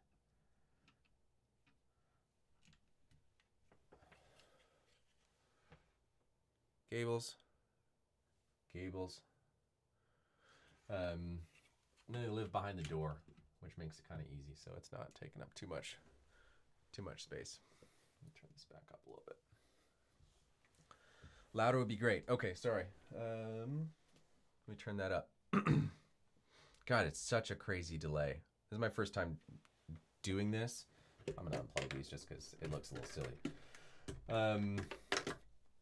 And so the delay on the live stream is not what I'm used to. I don't think I set a on purpose delay, which looked like it was an option, but it is like a couple minutes, I feel like. All right, so here's the case now. Somewhat centered there, good enough. Looks like my camera's a little tilted. And we are looking at this maybe. So if I switch back and forth, if you notice, I had those two Bafacco instrument interfaces in there for a very, very long time. And I had to pull them out in order to fit the time machine. And I want them back because I want this case to, again, be on its own, a thing that can sample the world with the mics that live in the lid for the case. So I want to get those back in. I know they aren't super frequent in terms of their use, but to me, they're pretty important to the idea of this case as an instrument. So those are coming back in. You can see my plan right now is to emphasize modules that have controls or input jacks on their bottom rows, to have those live up top. So Starlab and Panharmonium are both side jacked with some modulation in the bottom. So Starlab's going to come down here. Panharmonium's shifting over. Time Machine needs to be in at the top row of the case because all the jacks are on the bottom. Same with beads. Same with miso. Cornflakes. I then have the kind of the anomaly of modulation and utilities being neither top nor bottom jacked. So I'm going to kind of yank these out, slide this down, slide these over, slide those over, bring my instrument interfaces back. That's the plan. Let me know life without ERA, life without ERA, if the loudness is good enough now. So we're gonna need these guys back. Boom and boom. We're going to also gain one of my favorite utilities back, which is just something. This is one of my very first module purchases. The kind of when I filled that pallet case originally. Lapsed Saws was in there, which is a Ricky Tinez influenced purchase, but it is great. There's a couple things. Yeah, I wish it was CVable. I mean, like you could act it as a true VCA instead of just a attenuation and the addition and multiplication aspects, but it's still pretty great. If they ever do a V2 of this, having, I don't know how you would fit it in here. Somehow, maybe you could move this switch or make the switch smaller. Have there be a CV input to this fader. That'd be cool. So that's coming back in. And then everything else, we're just kind of pulling these out. So where did my purse go? Much better, thanks. Cool. Cool. This, it's funny, I didn't really expect us to get to this point in the video, especially before midnight in my time zone. And I've always thought about doing just this step, just the rearranging step. I don't know why I just put that away. I need the Nerly case out. Let's get two just in case.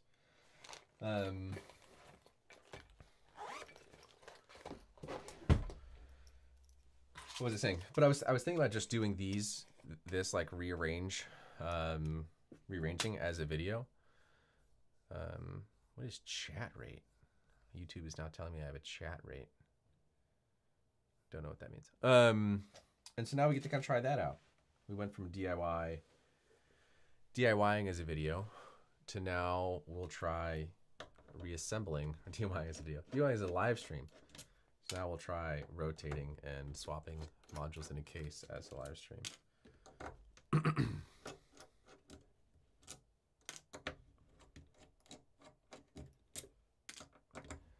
I know the whole thing with Nerlies is that they're supposed to be like very easily doable by hand, but I still go through and tighten them up with the screwdriver, which I mentioned a little bit earlier.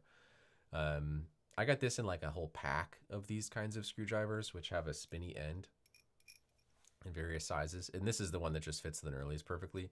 But the spinny end, if you haven't seen one of these before, seems a little silly at first, like what's that for? But if you kind of palm it in your hand, it lets you put pressure while this turns, but the part that's against your hand doesn't turn. So you don't have this like kind of grinding of the end in your hand.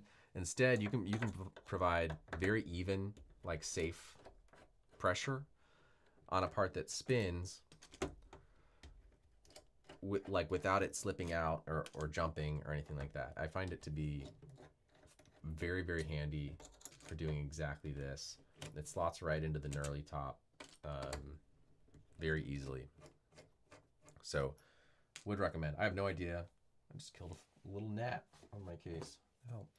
No idea exactly where I got these. Had them forever, but that's what I use too. Yeah, see? All right. That's the way to go. All right, let's start pulling some stuff out. Oh, one thing I'm not going to miss I don't have a plan to get rid of the pressure points right away. I'll say that. Especially because I don't know how this T12 is going to work in terms of the role I want it to play in this case. But what I want to make sure I don't do is disconnect brains and the pressure points from each other, because it took me like 3 tries to get these things to play nice the first time I got them all set up. Because, I mean, look at this. Look at that spaghetti. Which, like, of course, they're daisy chained and, like, linked together. But each of the pressure points has 3 different jacks on it that are all identical. They're all the same power header. So you really got to, like, be careful with the manual to get that. So I'm just going to set these as a pair on the couch until I have room or rearrange some space in the matriarch case to hold them temporarily, because I don't think they make sense in the matriarch case, like playing here and then reaching up and touching that. Maybe, but not gonna sell them right away either. All right, let's grab our new T12, and just to get it so it's not sitting in the corner, and so that anybody who's joining knows what the hell we're doing. Look at that. Oh, it's so funny how small it is.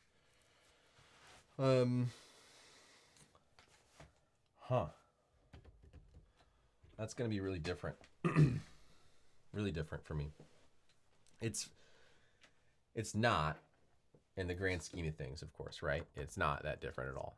It's still touch. It's still in the bottom left corner. But so much of both the A case and the B case, hello, Andre, are about like interaction design for me, which is a little bit of a loaded term in the industry I come from. But like the way the case has been laid out and specific selection for what you are intended to gravitate towards in terms of touch and feel and performance, that's really important to me. I'm not so much somebody who wants to build these cases as set them and forget them generative machines. I think that stuff's cool. It's not just not necessarily where I am super interested. At least with these two. Maybe I'll do that for something else someday. But can't wait to hear what you work for this great module. Do you have one, or are you familiar with it yet? Because I'm excited to even learn what it can really do. I'd be interested to hear your take if you have one on the T12.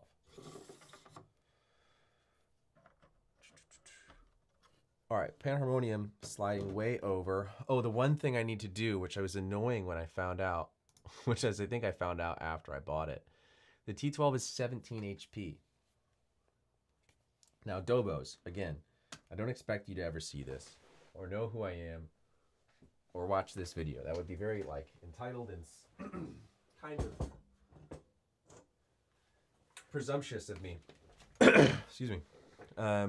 However, if you do, I would not have minded if it was 18. A little bit wider, slightly more spaced apart. Maybe make the touchpads just a fraction bigger, right? A little more breathing room. Maybe make these buttons not so close to each other. 18.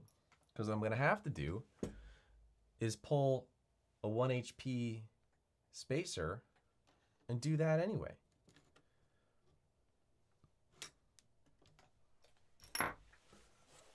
I don't know. I don't think there's a point in odd number modules or odd width modules. Goodness. One thing I'm playing around with, and maybe talk me out of it, is pulling Jumble Henge away from its corner, where it kind of always has been, over to the right or to the left of Starlab. And that's mainly because I usually go from Jumble Henge into Starlab. And so why not left to right patch it, like across? That kind of makes sense. Although Jumble Henge I see so much as like an end of chain step that reverb is kind of also in the interchange steps. So like maybe I need to be just a little less devoted to my little corner here and just be okay with doing that. It's not that big of a deal. Piston Honda is also 17. Yeah, like just make it 18. I don't shy away from large modules. I'd rather have a handful of large modules, and anything small, make it something I don't have to touch, right? I don't mind that this Logic module ES, I don't know how to say it, is small and dense. My hand's not going to be in there and touching, right? Same with Uncertainty by Olivia Arts. Great use of 2 HP, right? Lots of jacks. Your fingers and hands are not expected to get in there. Big performance things, just make them big. That's fine. Take it easy, Turbo. Have a good night, man. Till next time, we maybe do this, or maybe you'll do it, and I'll watch yours. Who knows? Anyway, I think that the form factor and shape and consideration is super important, and I guess, you know,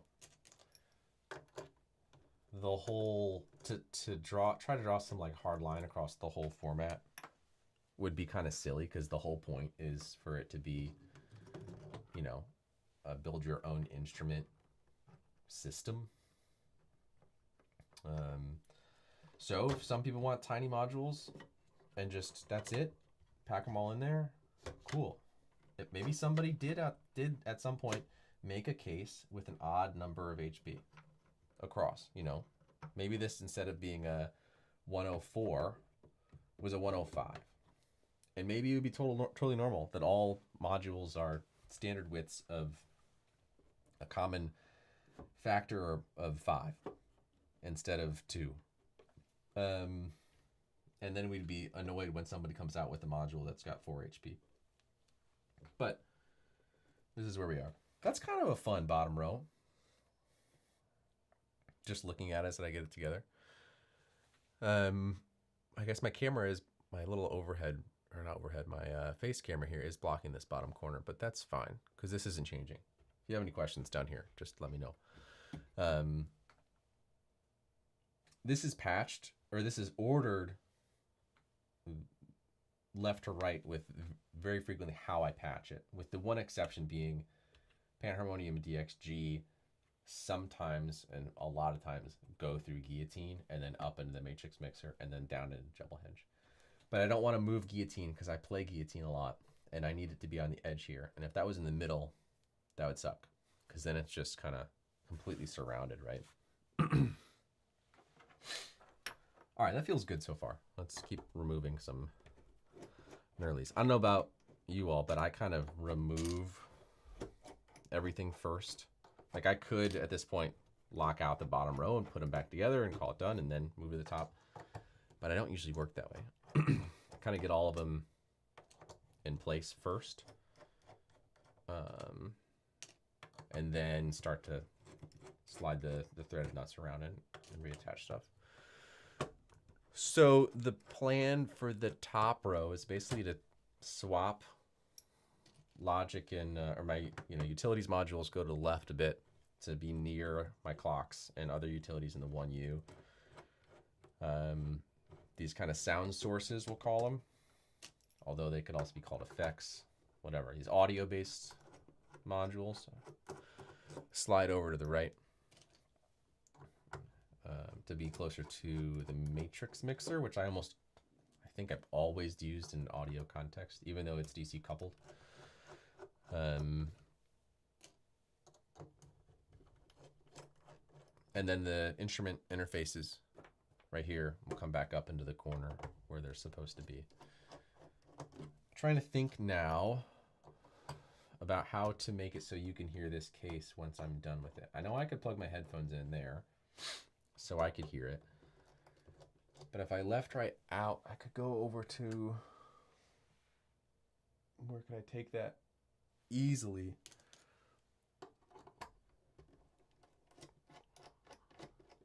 I guess I could switch over the audio interface, and then I could mic up myself and then you wouldn't hear my voiceover, you would hear me through the case, and then we could manipulate my voice through the case that way. Maybe that's the way to do it. All right, these are not going to be long enough to just slide, so I'm going to have to unplug some stuff here. We're going to slide Time Machine over, so that's just blue bits jack. The one thing I'm always a little bit nervous about, which I have never once paid attention to, literally ever, which might be a wonderful little clip to come back and bite me. Night Zolt is the power requirements. I just kind of don't pay attention to it. Buy a nice case, has nice power. Should be fine. It's typically my rule of thumb. And I've done okay using that method. We will see today if that continues to be true.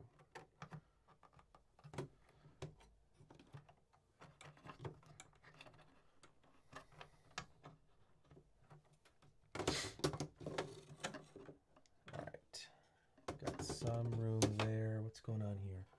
Problem with, so I love having the 1U in the middle. I feel like it's like a really nice way to think about just a full utilities row. That's very accessible to both of the other 2 3U rows, but it does start to hog up both sections of your power boards. I guess if it was at the top, it would even more heavily hog the top set of power slots. What's the right word? Bus board positions. I'm not sure what the right word would be. I might have to just do a little bit of finagling and rearranging of things, which is also why I didn't screw in any of the bottom ones, because there's a chance I might have to move one of these down here to this like nice open area, which I might just do that right now. Who are you? Where do you go to? Let's slide you to the bottom. The nice part about these big modules is you kind of always know there's a free slot underneath them somewhere. All right, I've got 3 left that need to go.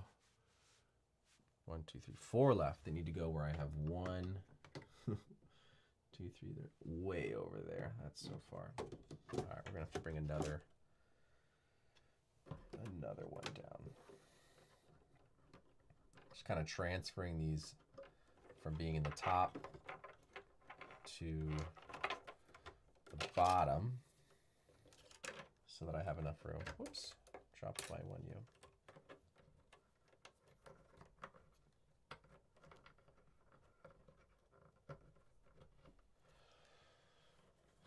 Sweet. All right. Now we might have enough. I need another cable for Lapsus. If there's like any advice I can give in this space, have a bunch of these cables around. You can get them on Amazon, like a 10-pack for not that much. Really, really out there, modular people will tell you to just buy your own ribbon, your own connectors, and your own crimping tool, and then you can make custom cables, and then it's even cheaper. I think that's a little overboard for my particular needs, but having 10 of these laying around, so when you lose one or a module comes with one or comes without one, you just know you have one and they're a decent length like that. That is actually very handy and worth the like $15 or $20 or whatever I paid for them. All right, let's pop Lapsus in. I'm wondering a little bit if I should move Lapsus all the way to the right to have it over here.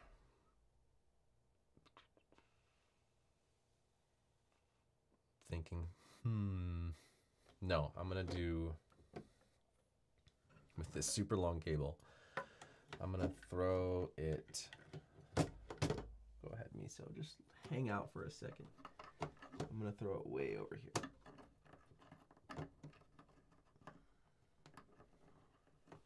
Come on.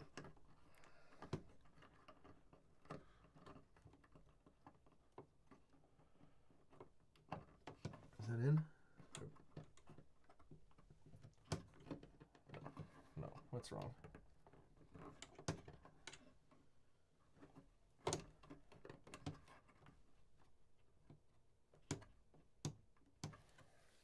Something's not sitting right.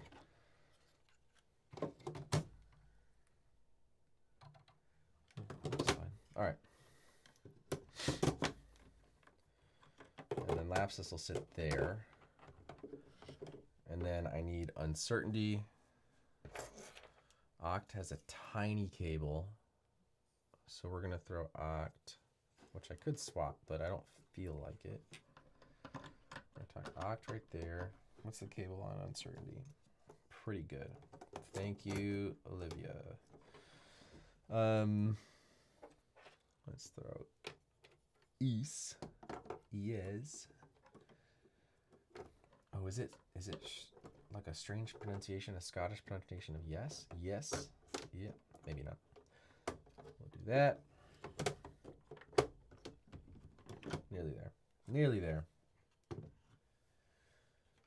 And then uncertainty.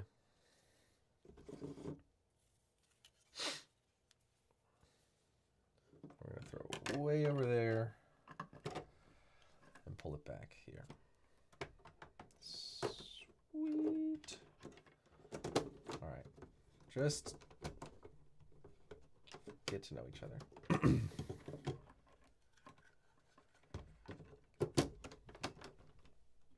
All right. How about that?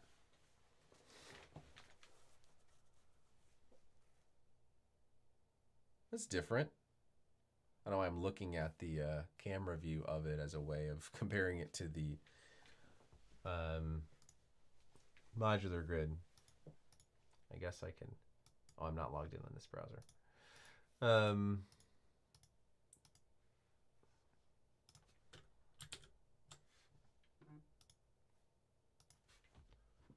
Pretty good. It's kind of choppy. Oh, I don't know why it's choppy.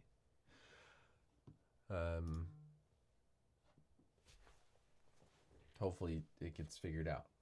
I don't know how to fix that.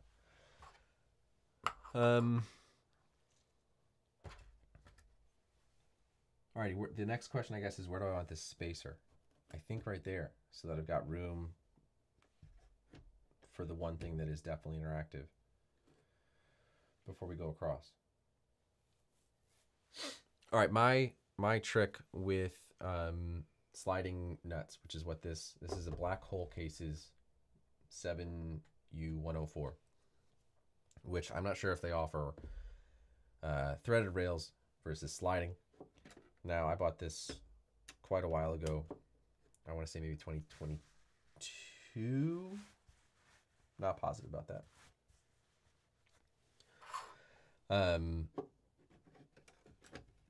I know it was before they started offering different bus boards. Because I've gotten a few questions from people about like, oh, which board did you get? Like which power? And I have to say, I don't know. It wasn't an option when I got it. Probably the cheapest one that they have now. Which again, historically has been fine. But anyway, my technique for the sliding nuts.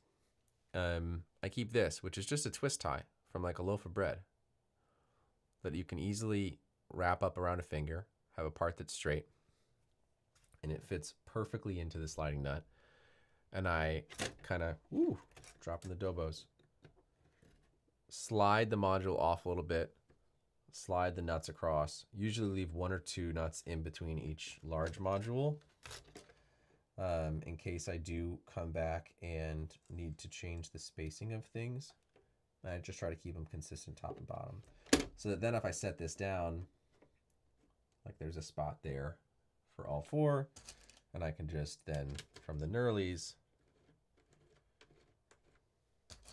kind of barely get them in, just to save it, but not overdo it in case I need to change something or pull more nuts across to make room for the other ones. But again, with like, excuse me, in a case like this full of fairly large modules, like the number of sliding nuts is never an issue. There's going to be like a chunk of them when we're done. Like you can see kind of right here, a whole bunch of them all in a row. So I just need to push one over for that, one for there, and then we can maybe leave 4. Shove the rest that way. Position that one for that hole. Do the same here. Make sure that one's got one. Position one for this hole. 1, 2, 3, 4. Shove the rest and pull it back. Now I know that like if I had threaded rails, I wouldn't have to do that at all. But I like being able to not have to worry about the ends of the rails being a little funky. What does this heart button do? 100. What does that do? I just clicked the heart button on YouTube. Let me know what it what it did. Anyway, I like this. I like the sliding nuts now. Just as a little finicky. I guess I should switch my hat background backwards again so I stop covering up the view.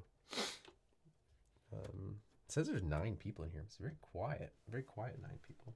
If you have any questions or anything to chat about,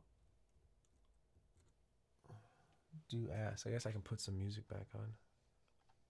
I'm just playing live sets quietly because I don't know the rules around playing other people's music. Otherwise I'd put like listening to a lot of the Smile lately. That's been my like summer go-to, both the newish album from this year and the one from a couple years ago.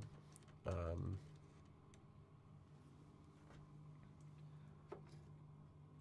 know if anybody has any other album recommendations. I'm all ears.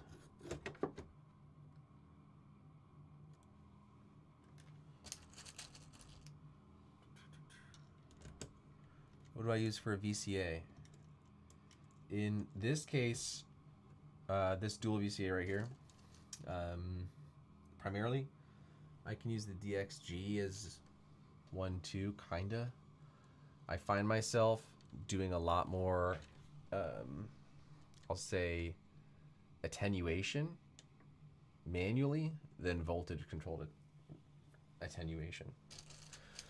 I don't like saying voltage controlled amplifier because most VCAs don't amplify anything. They just attenuate, right? They're mostly voltage controlled attenuators. But that's why I've got the Quadrat. I can't remember what this was called. Quadrat and Lapsus are great for handling that attenuation and dialing down the amount of CV or audio moving from place to place. I really like these, was that IntelliGel 1U dual VCAs, mainly because they're great for stereo modules, which again, the audio signal path in both of my cases is almost entirely stereo. And I've got, I don't know how many of these I have, maybe 3 of these now. I know there's one behind me. There might be one in the A case right now, I can't remember. But if you patch in the CV, it's normal, it's, you know, normal to cross, which is really, really nice. So if I have a left and right, I can then patch in one CV and boom, left and right are out. So that it's normaled individually per jack, which makes it really, really nice to use as a stereo VCA. So I got a handful of those as my traditional VCAs, we'll call them. Although I personally find myself doing a lot more hands-on attenuation. And in this case, I don't do a lot of traditional like enveloping or function generator stuff. So Beads has its own envelope. you know, when you hit seed. Then panharmonium, I often throw through DXG, which, you know, is a low pass gate, which if you pull control all the way down, then is only opening as you strike it. Kind of acts as its own thing. Cornflakes has this like play pause feature where you can kind of not create actual envelopes out of it, but you can gate it at least. So that might be the only ones I want like a traditional envelope for, which I don't even have in this case. I've got pip slope over there, which might come in place here and end up being something I put cornflakes through.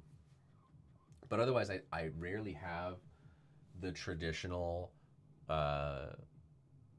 subtractive synth signal path in terms of oscillator VCA, filter VCA. If that's even what it would be. I might have to think about that a little bit to even know if that was the right thing to say. But even in the B case, you know, the main voice is the LXR, which is a bunch of FM drum synths that have envelopes, right? I don't really need a VCA in order to open up an oscillator. I guess panharmonium would be the main place I would do that. And I do think of what this case could use in terms of an audio processing tool. I'd probably go to a filter.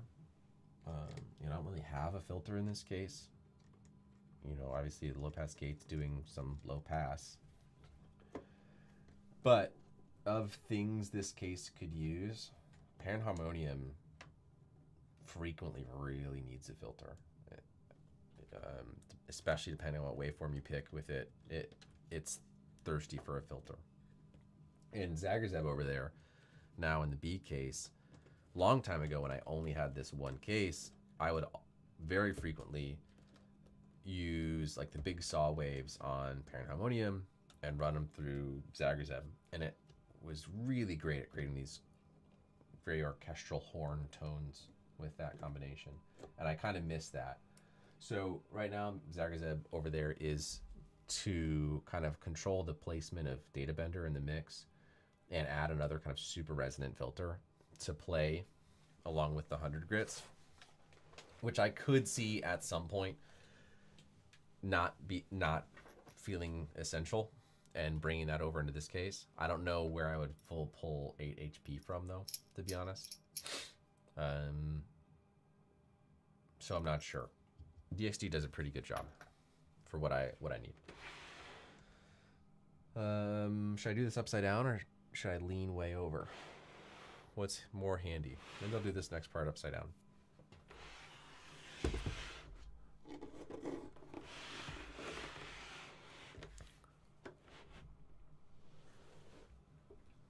What do you use for a VCA? Eleni. Sorry if I'm pronouncing that wrong.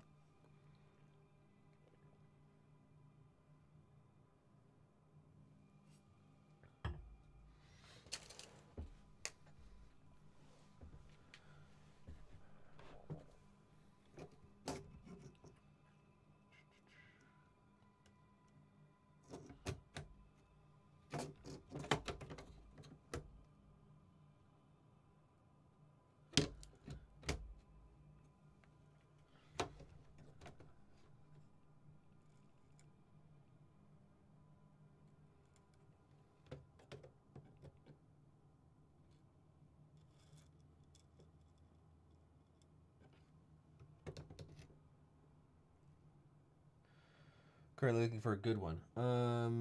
What do you need? Like what? Do you need flexibility in terms of how it responds? Do you need stereo? Do you need just like quantity per HP? Do you want to be able to, manually attenuate it and CV it? I'm saying this like I have a whole repertoire of VCAs I can recommend. I don't. I know a handful, but I'm definitely not an expert, nor am I somebody who would become a snob about the importance of different VCA response curves. not envelope curves, but like VCA response curves. I know there are people that get that specific and see those things as essential. And there's also a good chance that I'm right now just completely misunderstanding the thing that they're even caring about. But I haven't been one to ever care or know. I couldn't tell you what the details are of that 1U VCA. It works fine. I don't know. So to me, the aspects of VCAs that are good or bad are about their relevance to the way you want to interact with it, and other aspects of your case.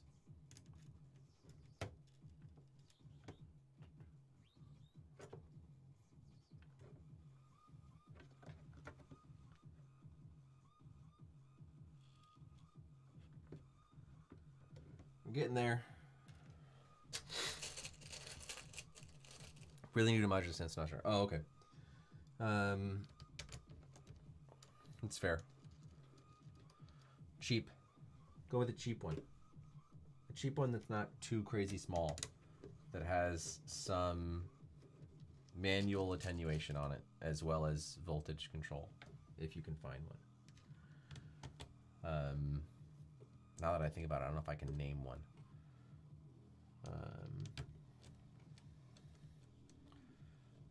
That's one of my kind of gripes with VCAs in general.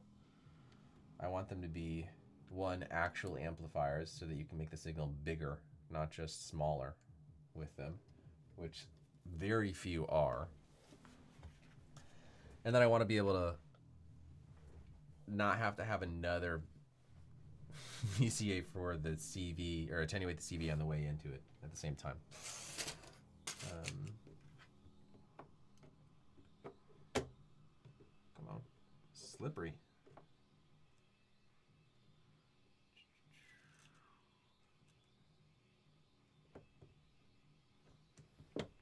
Sorry for leaning way over here.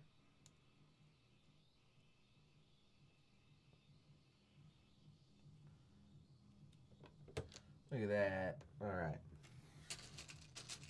Like this Lapsus I've had for so long is like the only module I have that has real rack rash on it, which may be because I didn't use knurlies when I first started. I just used whatever came with it. I don't know if the knurlies, that little washer that's on there, is actually doing all that work to keep things safe. Maybe.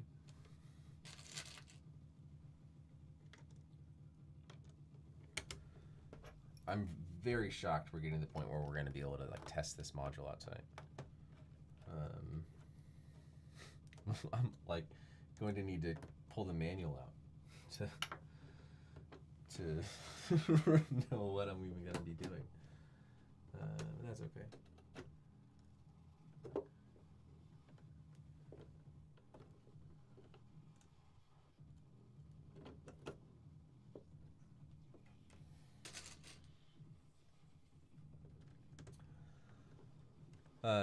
I know one of the default answers to a question like that is to start semi-modular, and then, you know, that kind of stuff is there already chosen for you. I will say,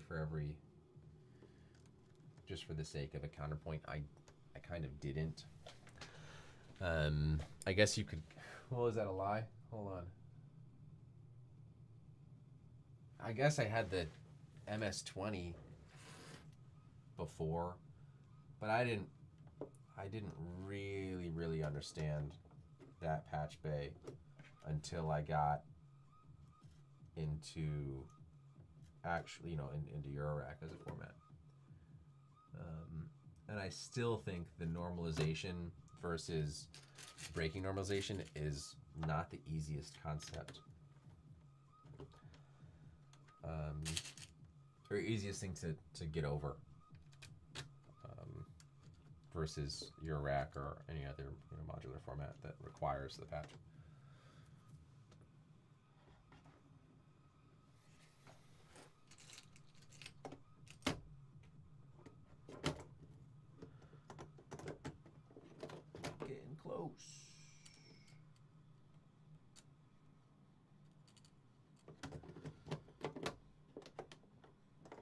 2, 1, 2.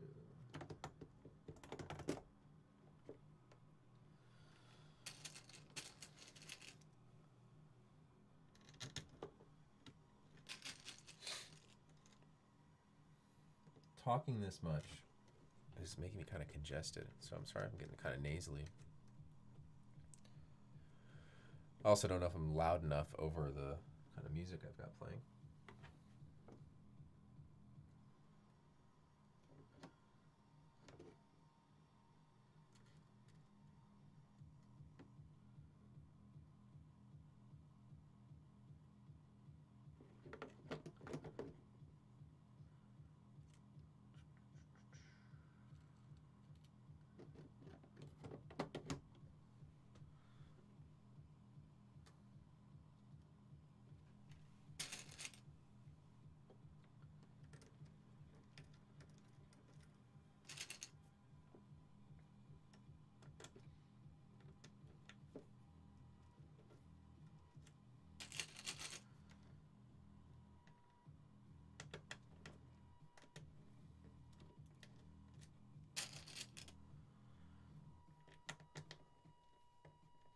All right, we are almost there.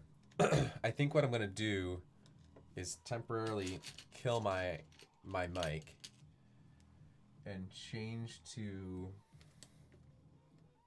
or put the mics in this case. Then we will patch the case up into my interface, and I'll try to figure out live in OBS how to switch from mono to stereo.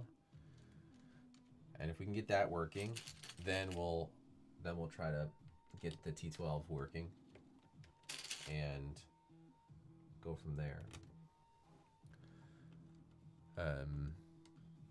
If anybody who is watching was not on earlier, we built the T12, this little upside down one in the corner. It was quite easy in terms of the number of steps. One little tricky part, or not a tricky part, but I kind of, one detailed section of instructions near the end. But all in all, really rather smooth assembly. Most of the parts already on the PCB. All of the surface mount stuff pretty much done for you. You're really just putting on jacks and connecting the PCBs together. That's almost it. And then the flash of the firmware worked first try in, I don't know, 3 seconds. Easiest firmware load I've had. So far in terms of a DIY kit, great one. Great one. Fairly, I don't know if it's beginner friendly just because of the layers of the PCB, like the multiple 3 different layers you've got to work through to get the LED panel versus the main PCB versus the front panel. But all in all, still not bad at all for something to assemble. Cool. We're done with that step. And then I just take my little twist tie here and I just wonk it back in the early case.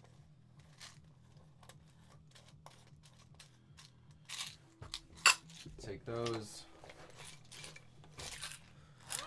throw them back in the rear rack purse, back in the drawer.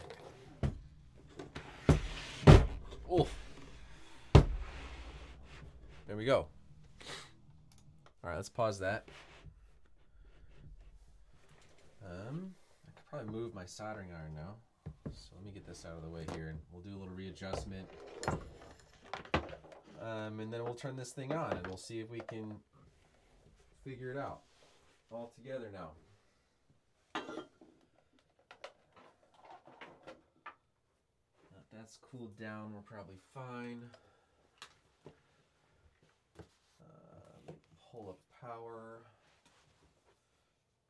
brick off of my spinny stand. Do I need to swap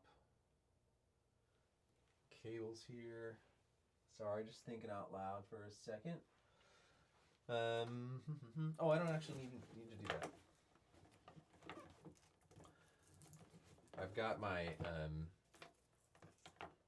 the July kind of spinning synth stand just out of frame here on the right, which is why maybe it's confusing my random standing up. All right. Power. Look at that. We got lights. Sweet. Gregor with the VCA advice. I don't know that one. I love the manufacturer though. I wish I had a lot more of their modules. I'll say that. That'd be one of those like go all one manufacturer case. The Chaos or Zayok. I'm not sure how to say it. That'd be a manufacturer that I would really enjoy. All right. Oh, sorry, Martin.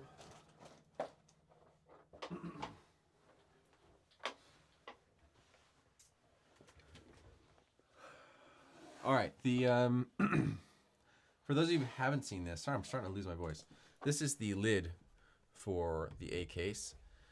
I ordered it extra deep, so it is the same depth as the base. Instead of being a little shallower, it was like $25 extra to have them customized it like that. Completely worth it, in my opinion. And then I found these little Velcro pouches, and then there's like a huge piece of super sticky Velcro on most of the base of this. A really big battery there with 2 outlets, so it can actually power both the A case and the B case remotely. And then, I guess maybe let's just shift this up for a sec. Are we gonna be able to get this all in frame? Maybe not. We've got mic cables. We've got mic stands that mount on there. And we've got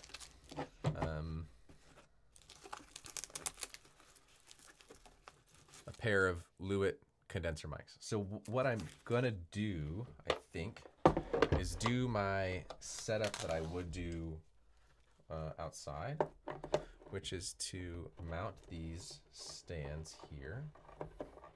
I think this would make sense within this context.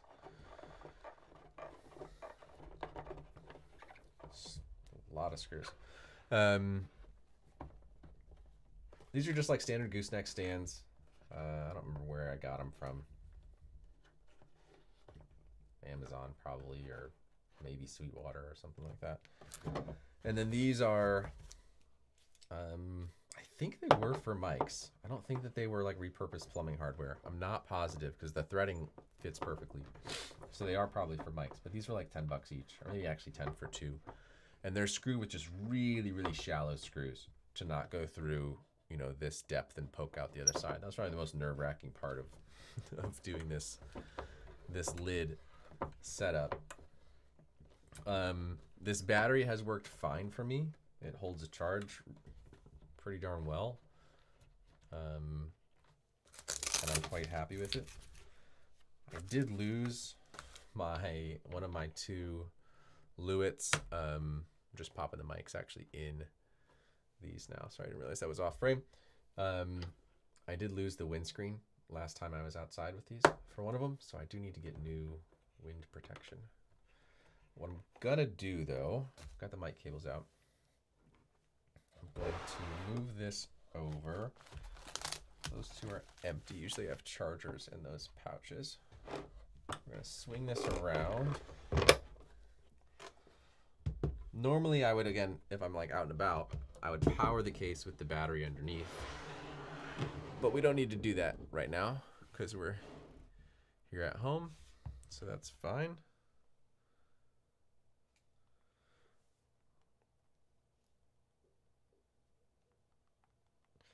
So we're gonna do it like this. So maybe we can bring the mic slightly into camera so that you can see them, because that'd be fun. Unless the camera's gonna only focus on them.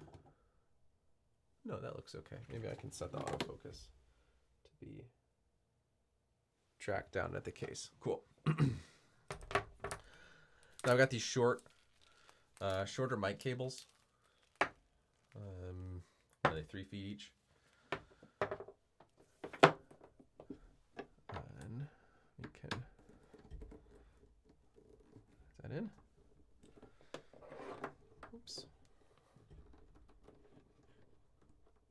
There we go. I like these gooseneck stands. Let's make sure phantom power's off. Because they have that ring on the mics that lets you adjust the tightness without having to worry about the direction that they're facing, which is so annoying when a mic stand doesn't have that. Or it doesn't even let you add one yourself. All right, phantom power.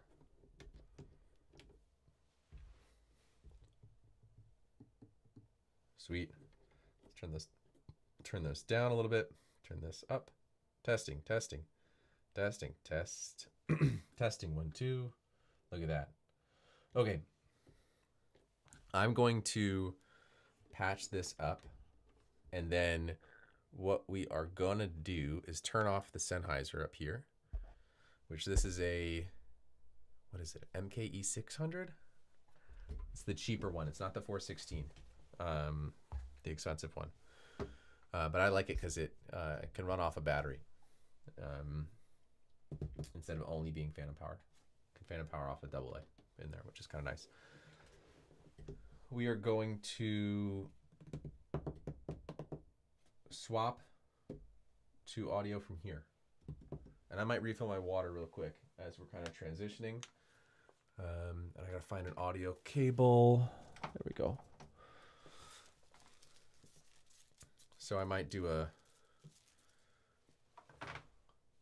can I chat in here myself?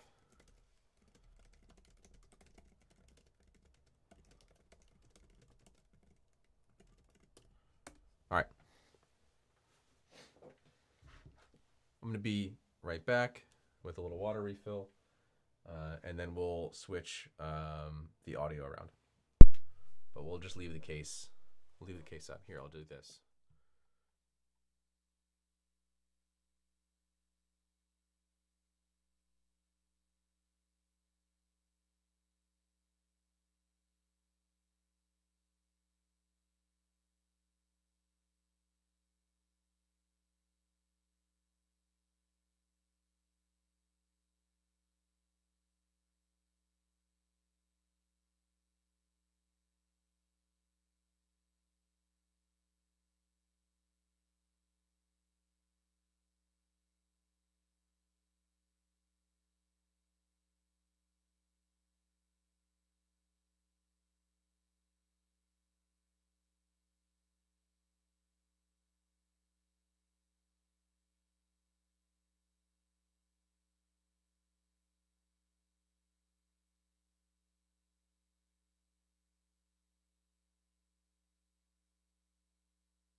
All right, I realize I think I muted my mic, or killed phantom power before I finished explaining what I was doing.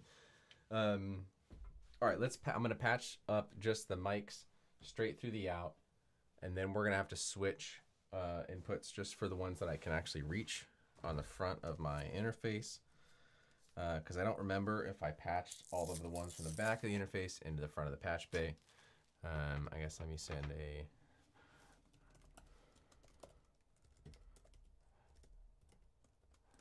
back. In case I put up the camera where I'm not here.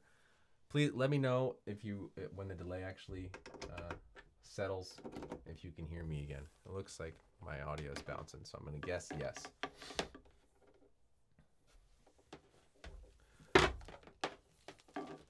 All right, normally I barely use these outs on the Faco, but I really do like that it has them.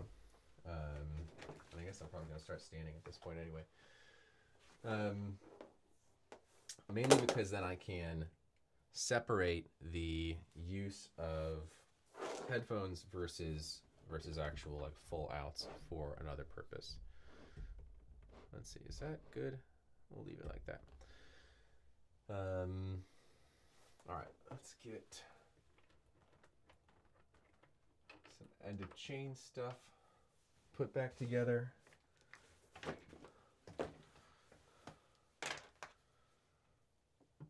We're gonna go left out, left in, right out, right in,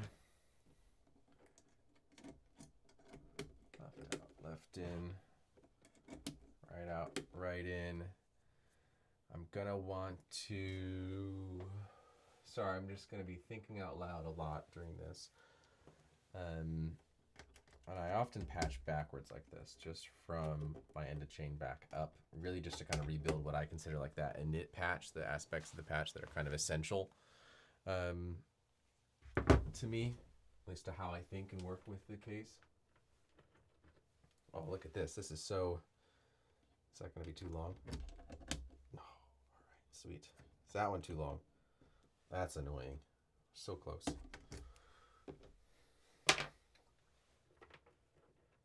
All right. Whatever. No big deal.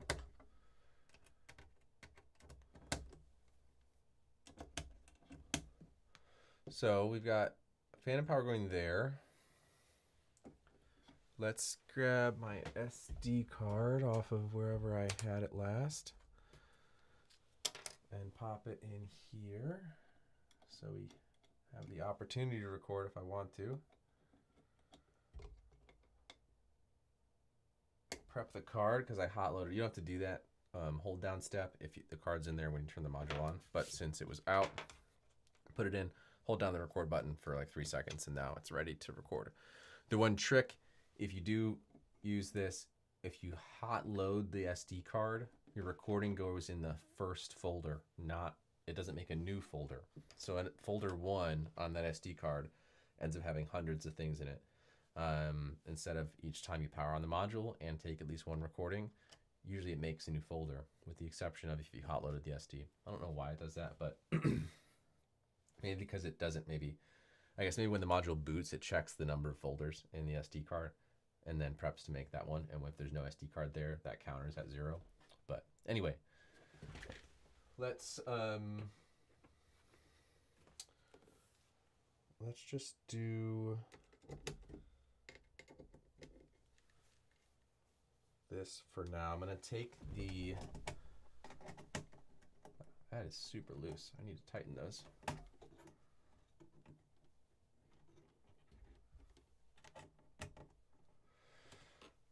Take our outs from the mics, and we're gonna run those into the matrix mixer just to prep to be able to like route it around wherever we might want.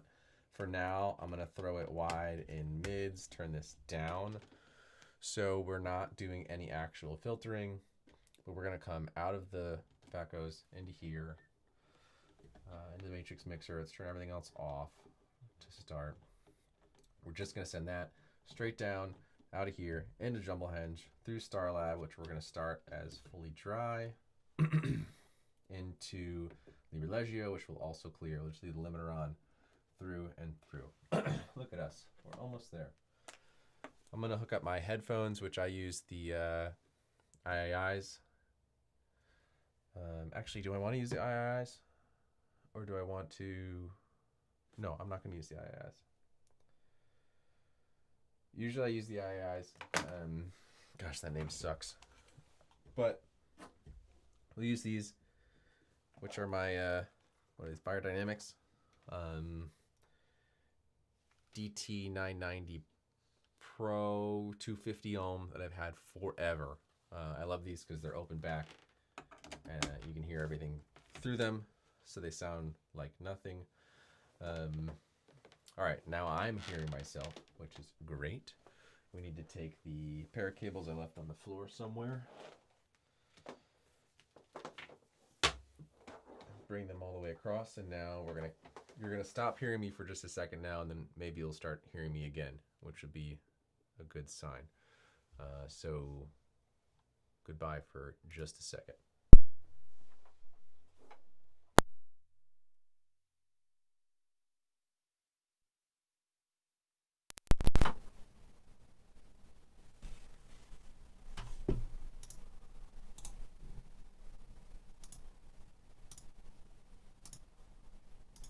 All right, can you hear me? I get another thumbs up, Emberg, if you're still here. I got my waveform bouncing. Hopefully this is left ear, and this is your right ear. That's just almost clipping on OBS as I tap on that mic. Sweet. Now the Sennheiser's off. You can't hear anything. Cool. Thank you, Eleni. It's going to be a little disorienting for me because I can hear myself now all the time, and as I turn, then the stereo image of myself changes too. But now we should have reverb if we want to. Let's turn some stuff off. And we should be able to like kind of crunch if we want to too. Great. Okay. This is when things get silly. All right. Let's make this a keyboard controller, I guess. I need to pull up the manual for the T12 so I know what I'm doing.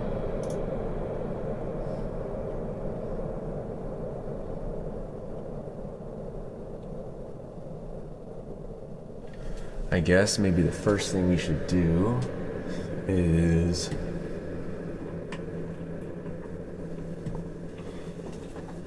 I'm gonna route the I can't just hear myself with reverb on the entire time. That's just ridiculous. You're also gonna get some very, very clear, detailed patch sounds. And I'm sorry that this is I'm gonna turn this down a little bit. That's super loud for me. All right, maybe that's a little better. Cool. Let's pop this into cornflakes because I'm just going to take a sample and then we're going to make it really, really short waveform or really short grain so that we're basically getting like practically a single cycle waveform out of the audio. And then we'll leave it. And I'm going to put this into the highs for now.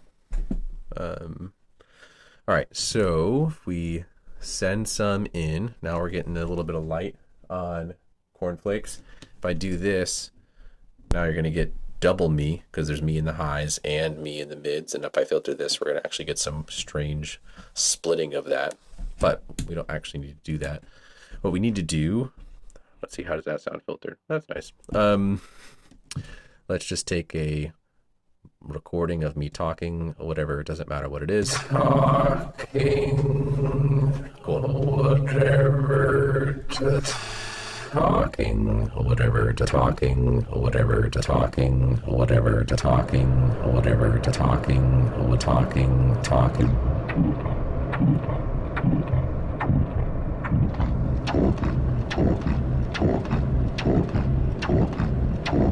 All right, now hopefully you can still hear me a little bit. I'm gonna pull off the reverb some because now I know I'm mixing myself with myself. But let's grab what is supposed to be a note output. Again, I've not used this yet. I just built it.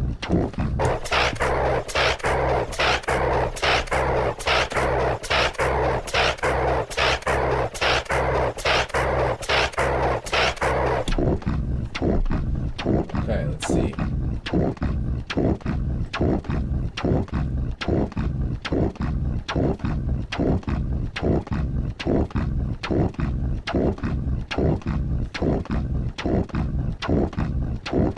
Okay. I don't know if I could just listen to that the whole time. Hold on. I'm looking over at the manual. Let's see, is that still working? Yeah, cool.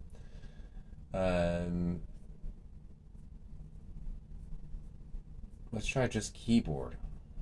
Keyboard. No per key editor.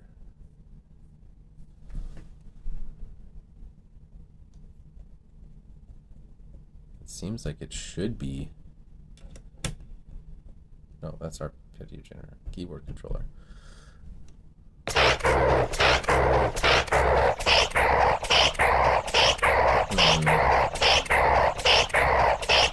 Talking.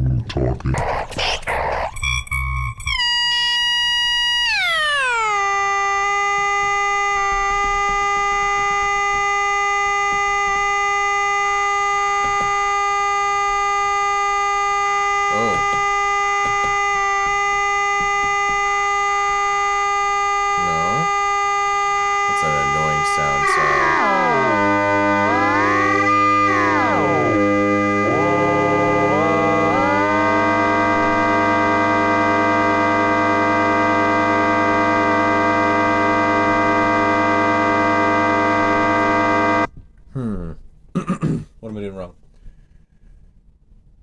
Rotating coder and choose your editing, then pressing coder and adjust the value, rotating it. I know I wasn't showing this the synth there for a second. Sorry.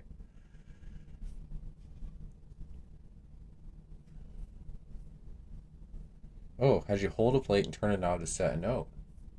Press hold and key, rotate the coder to tune it. Look at you, thank you. At the same time as I see it on the manual, you beat me to it. Let's try that. Oh, here we go.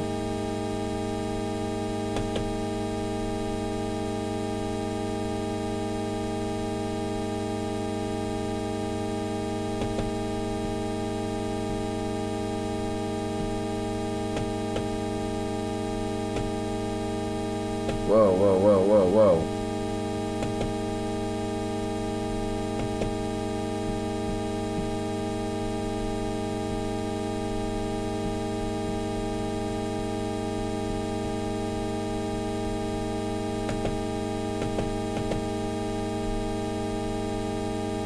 How do I get up? How do I go up the menu? Oh, active, okay.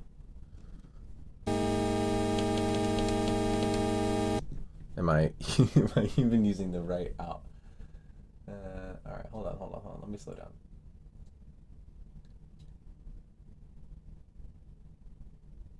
Pressing coder again to exit the editing mode.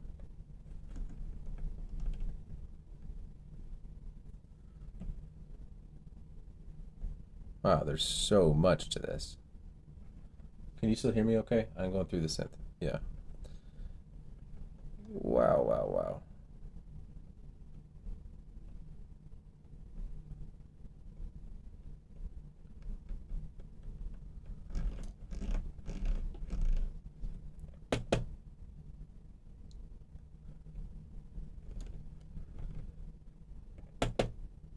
How do I...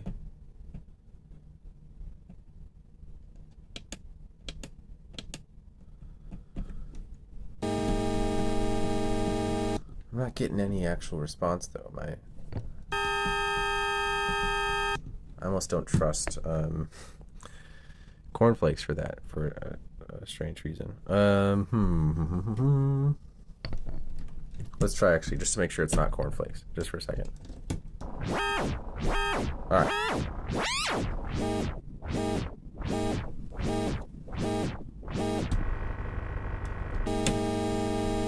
Oh, so it is, I mean, it's sending a value of some kind, but I'm just not sure how I...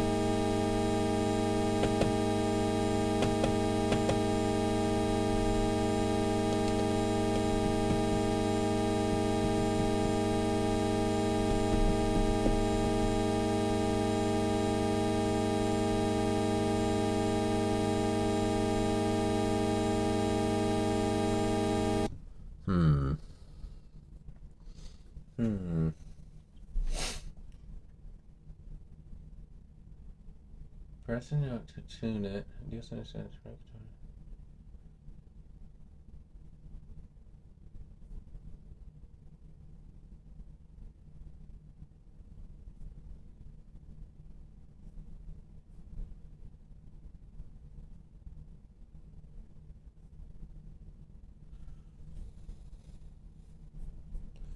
Sorry, just looking at the menu.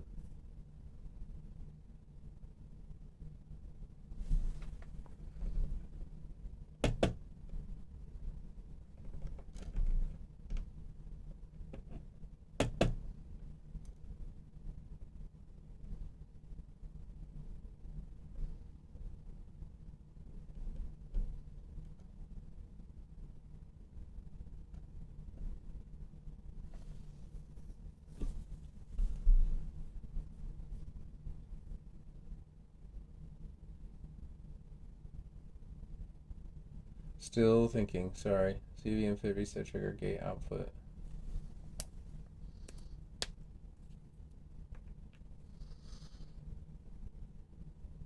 Clock swing.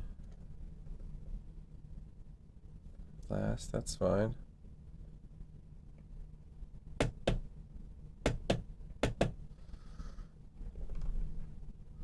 I have to leave here to...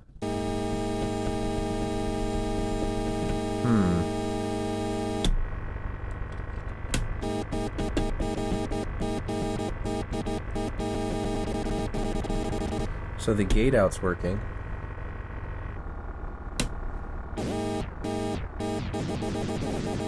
The touch is working.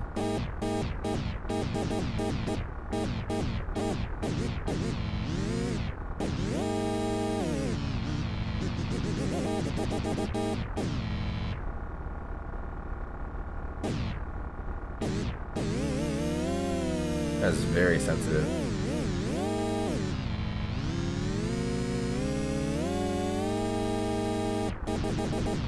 But I can't wrap my head around how to get this to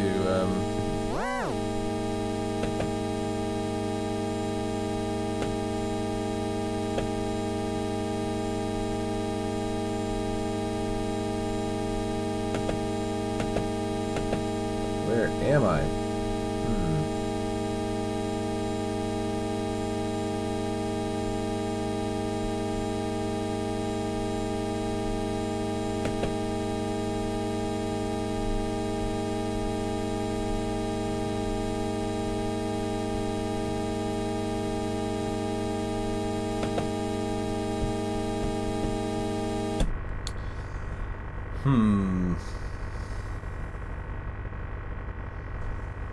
Any ideas? Party people?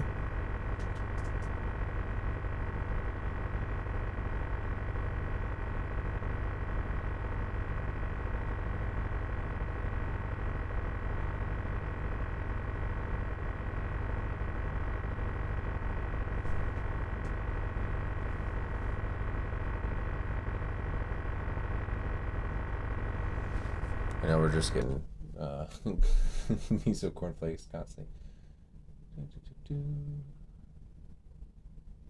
Basic operation on tactile service keyword pressure sensing. Precise muscle control needed combined with the built-in envelope generator and voltage matrix setting.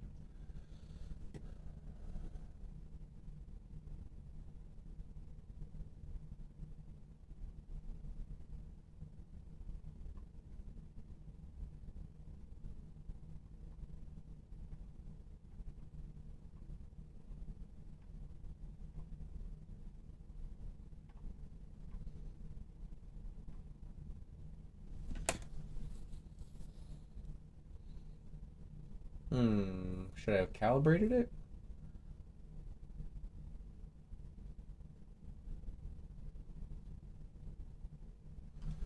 Maybe.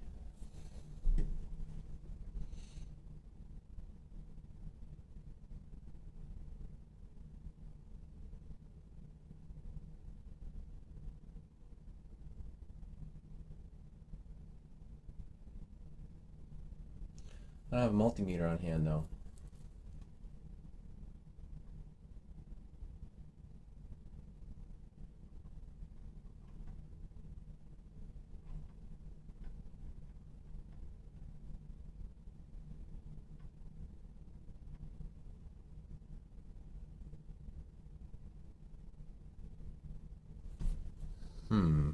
Well, we might have to revisit.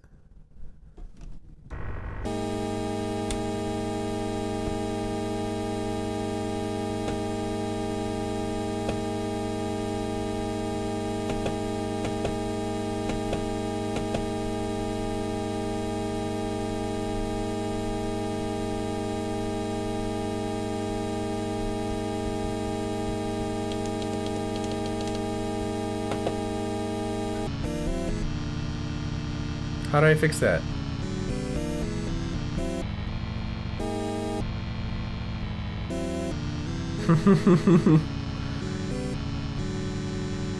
How do I fix that?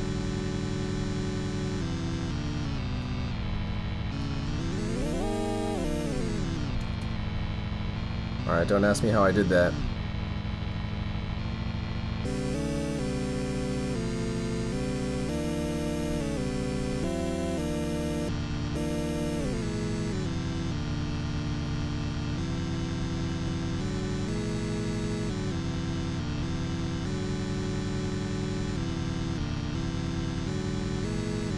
Why is it H instead of...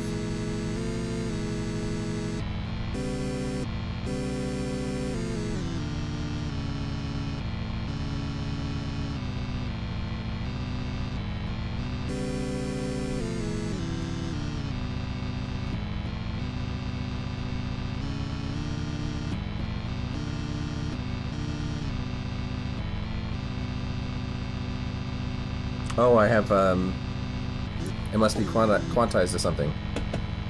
What are we quantized to? Ah. Let's just do...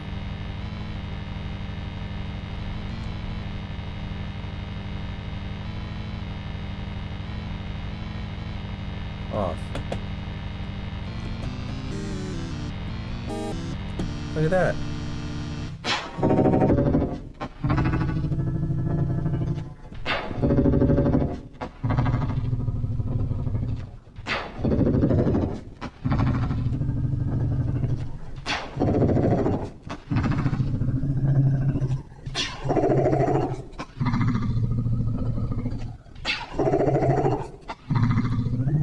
Sweet.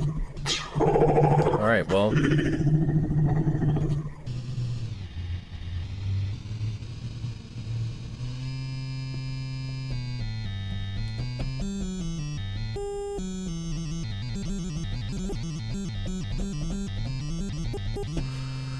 But what I might have to do, right, is like, what is this? Is this just pure gate?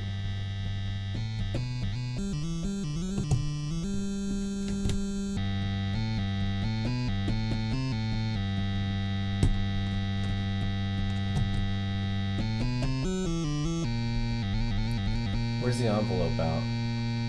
Or the pressure out? Auxiliary out.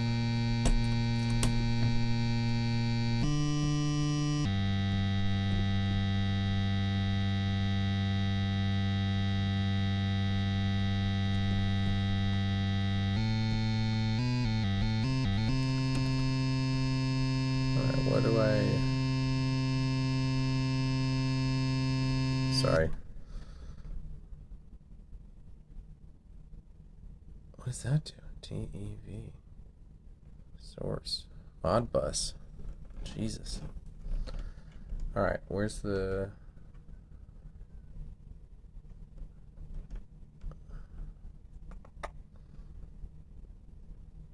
Because wasn't I just patching this to this? Like, wasn't it just working?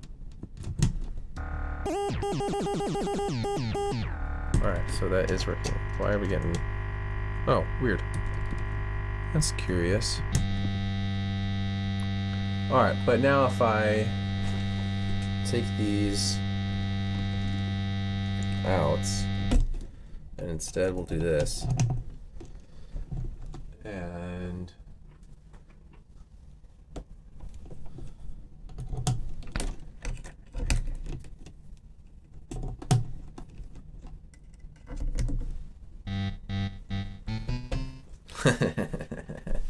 Alright.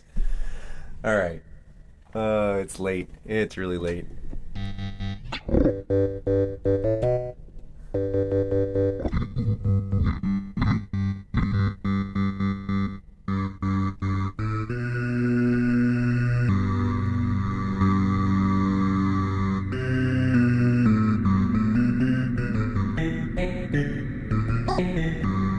Sweet. Alright, hold on. Let's just try one of the other modes now that we are feeling more confident. Sorry, the reverb on my own voice. Feeling more confident that I built it correctly, which was the main thing. All right, here we go. Keyboard. Yes.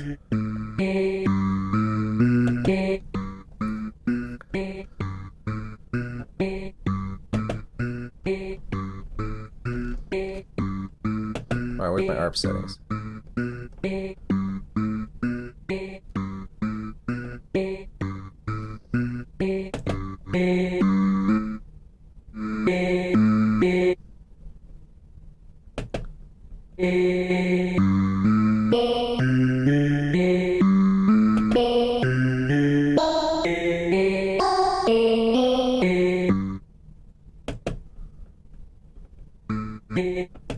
Oh, it's a beat generator. Euclidean. Jesus.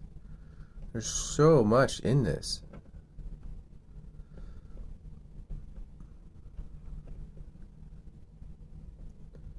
Clock swing. That's wild. Let's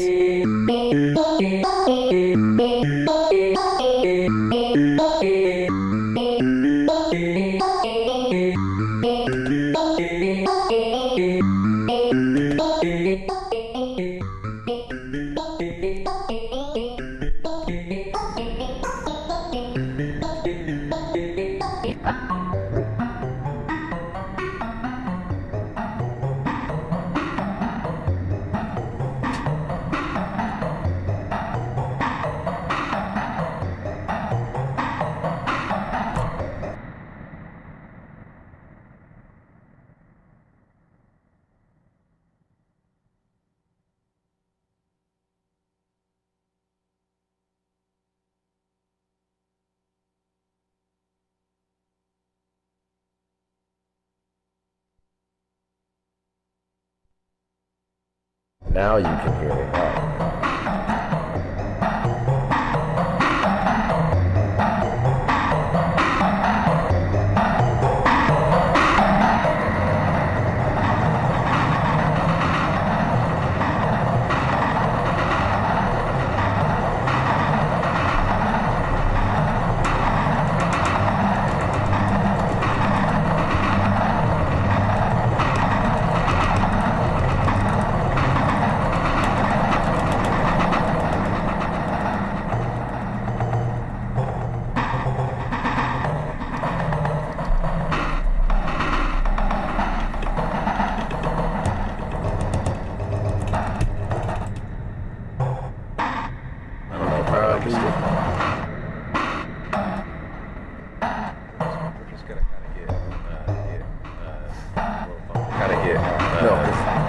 Sorry, I forgot that I was on the.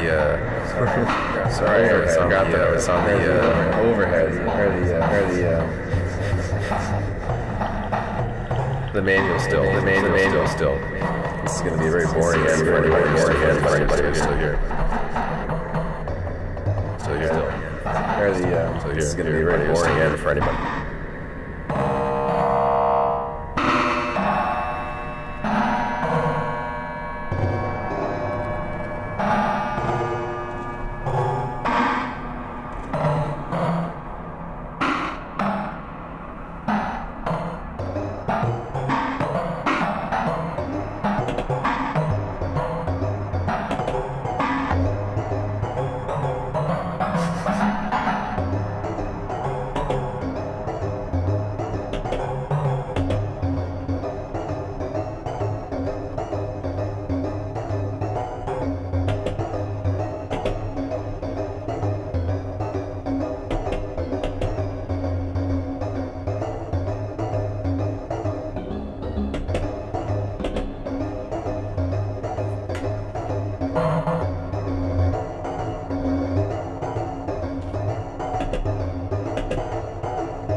tricky to talk when your voice goes through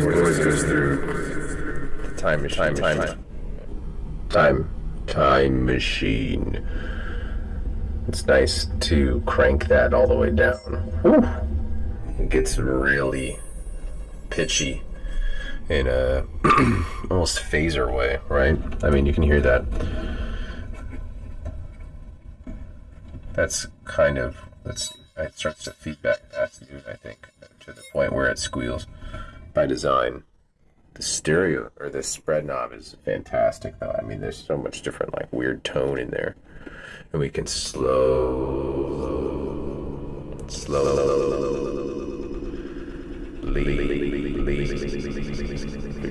clock. It's a slower clock, not so fast, slow, fast, not so fast, slow.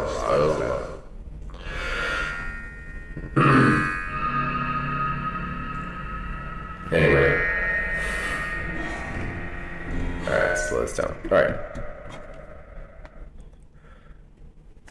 It works.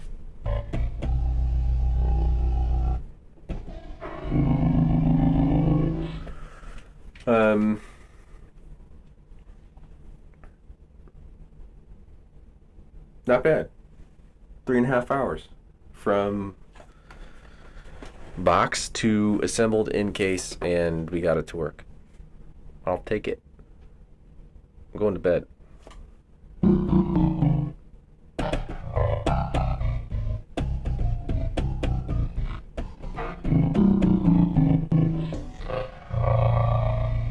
I wish it was chords, but I know it's not.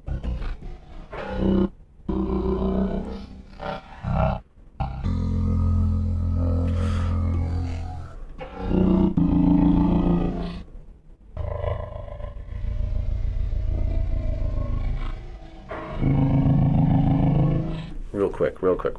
Hold on. Let's get rid of this VCA for a second on the sound. Can we punch?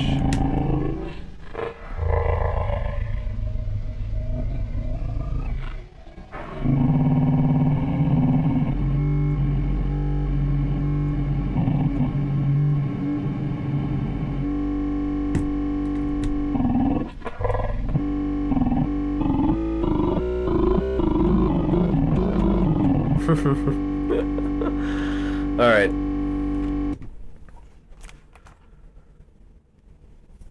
Thanks for hanging out. If you hung out, 6 people here. Gregor, Lenny, and Berg. That was fun. Have a good night. Just joined. How was it built? It was, before I go, it was very easy. It really was not bad at all. I got tripped up on the order of the final 2 steps, but it was, it came almost nearly pre-assembled. All of the service mount stuff was almost completely done. All the tiny resistors and stuff already on there. All the chips in place. It was putting on jacks, attaching 2 buttons and 1 encoder, and then sandwiching the panels together with the LED board. It was very, very easy, I will say. So yeah, would recommend in terms of a build. No problem at all.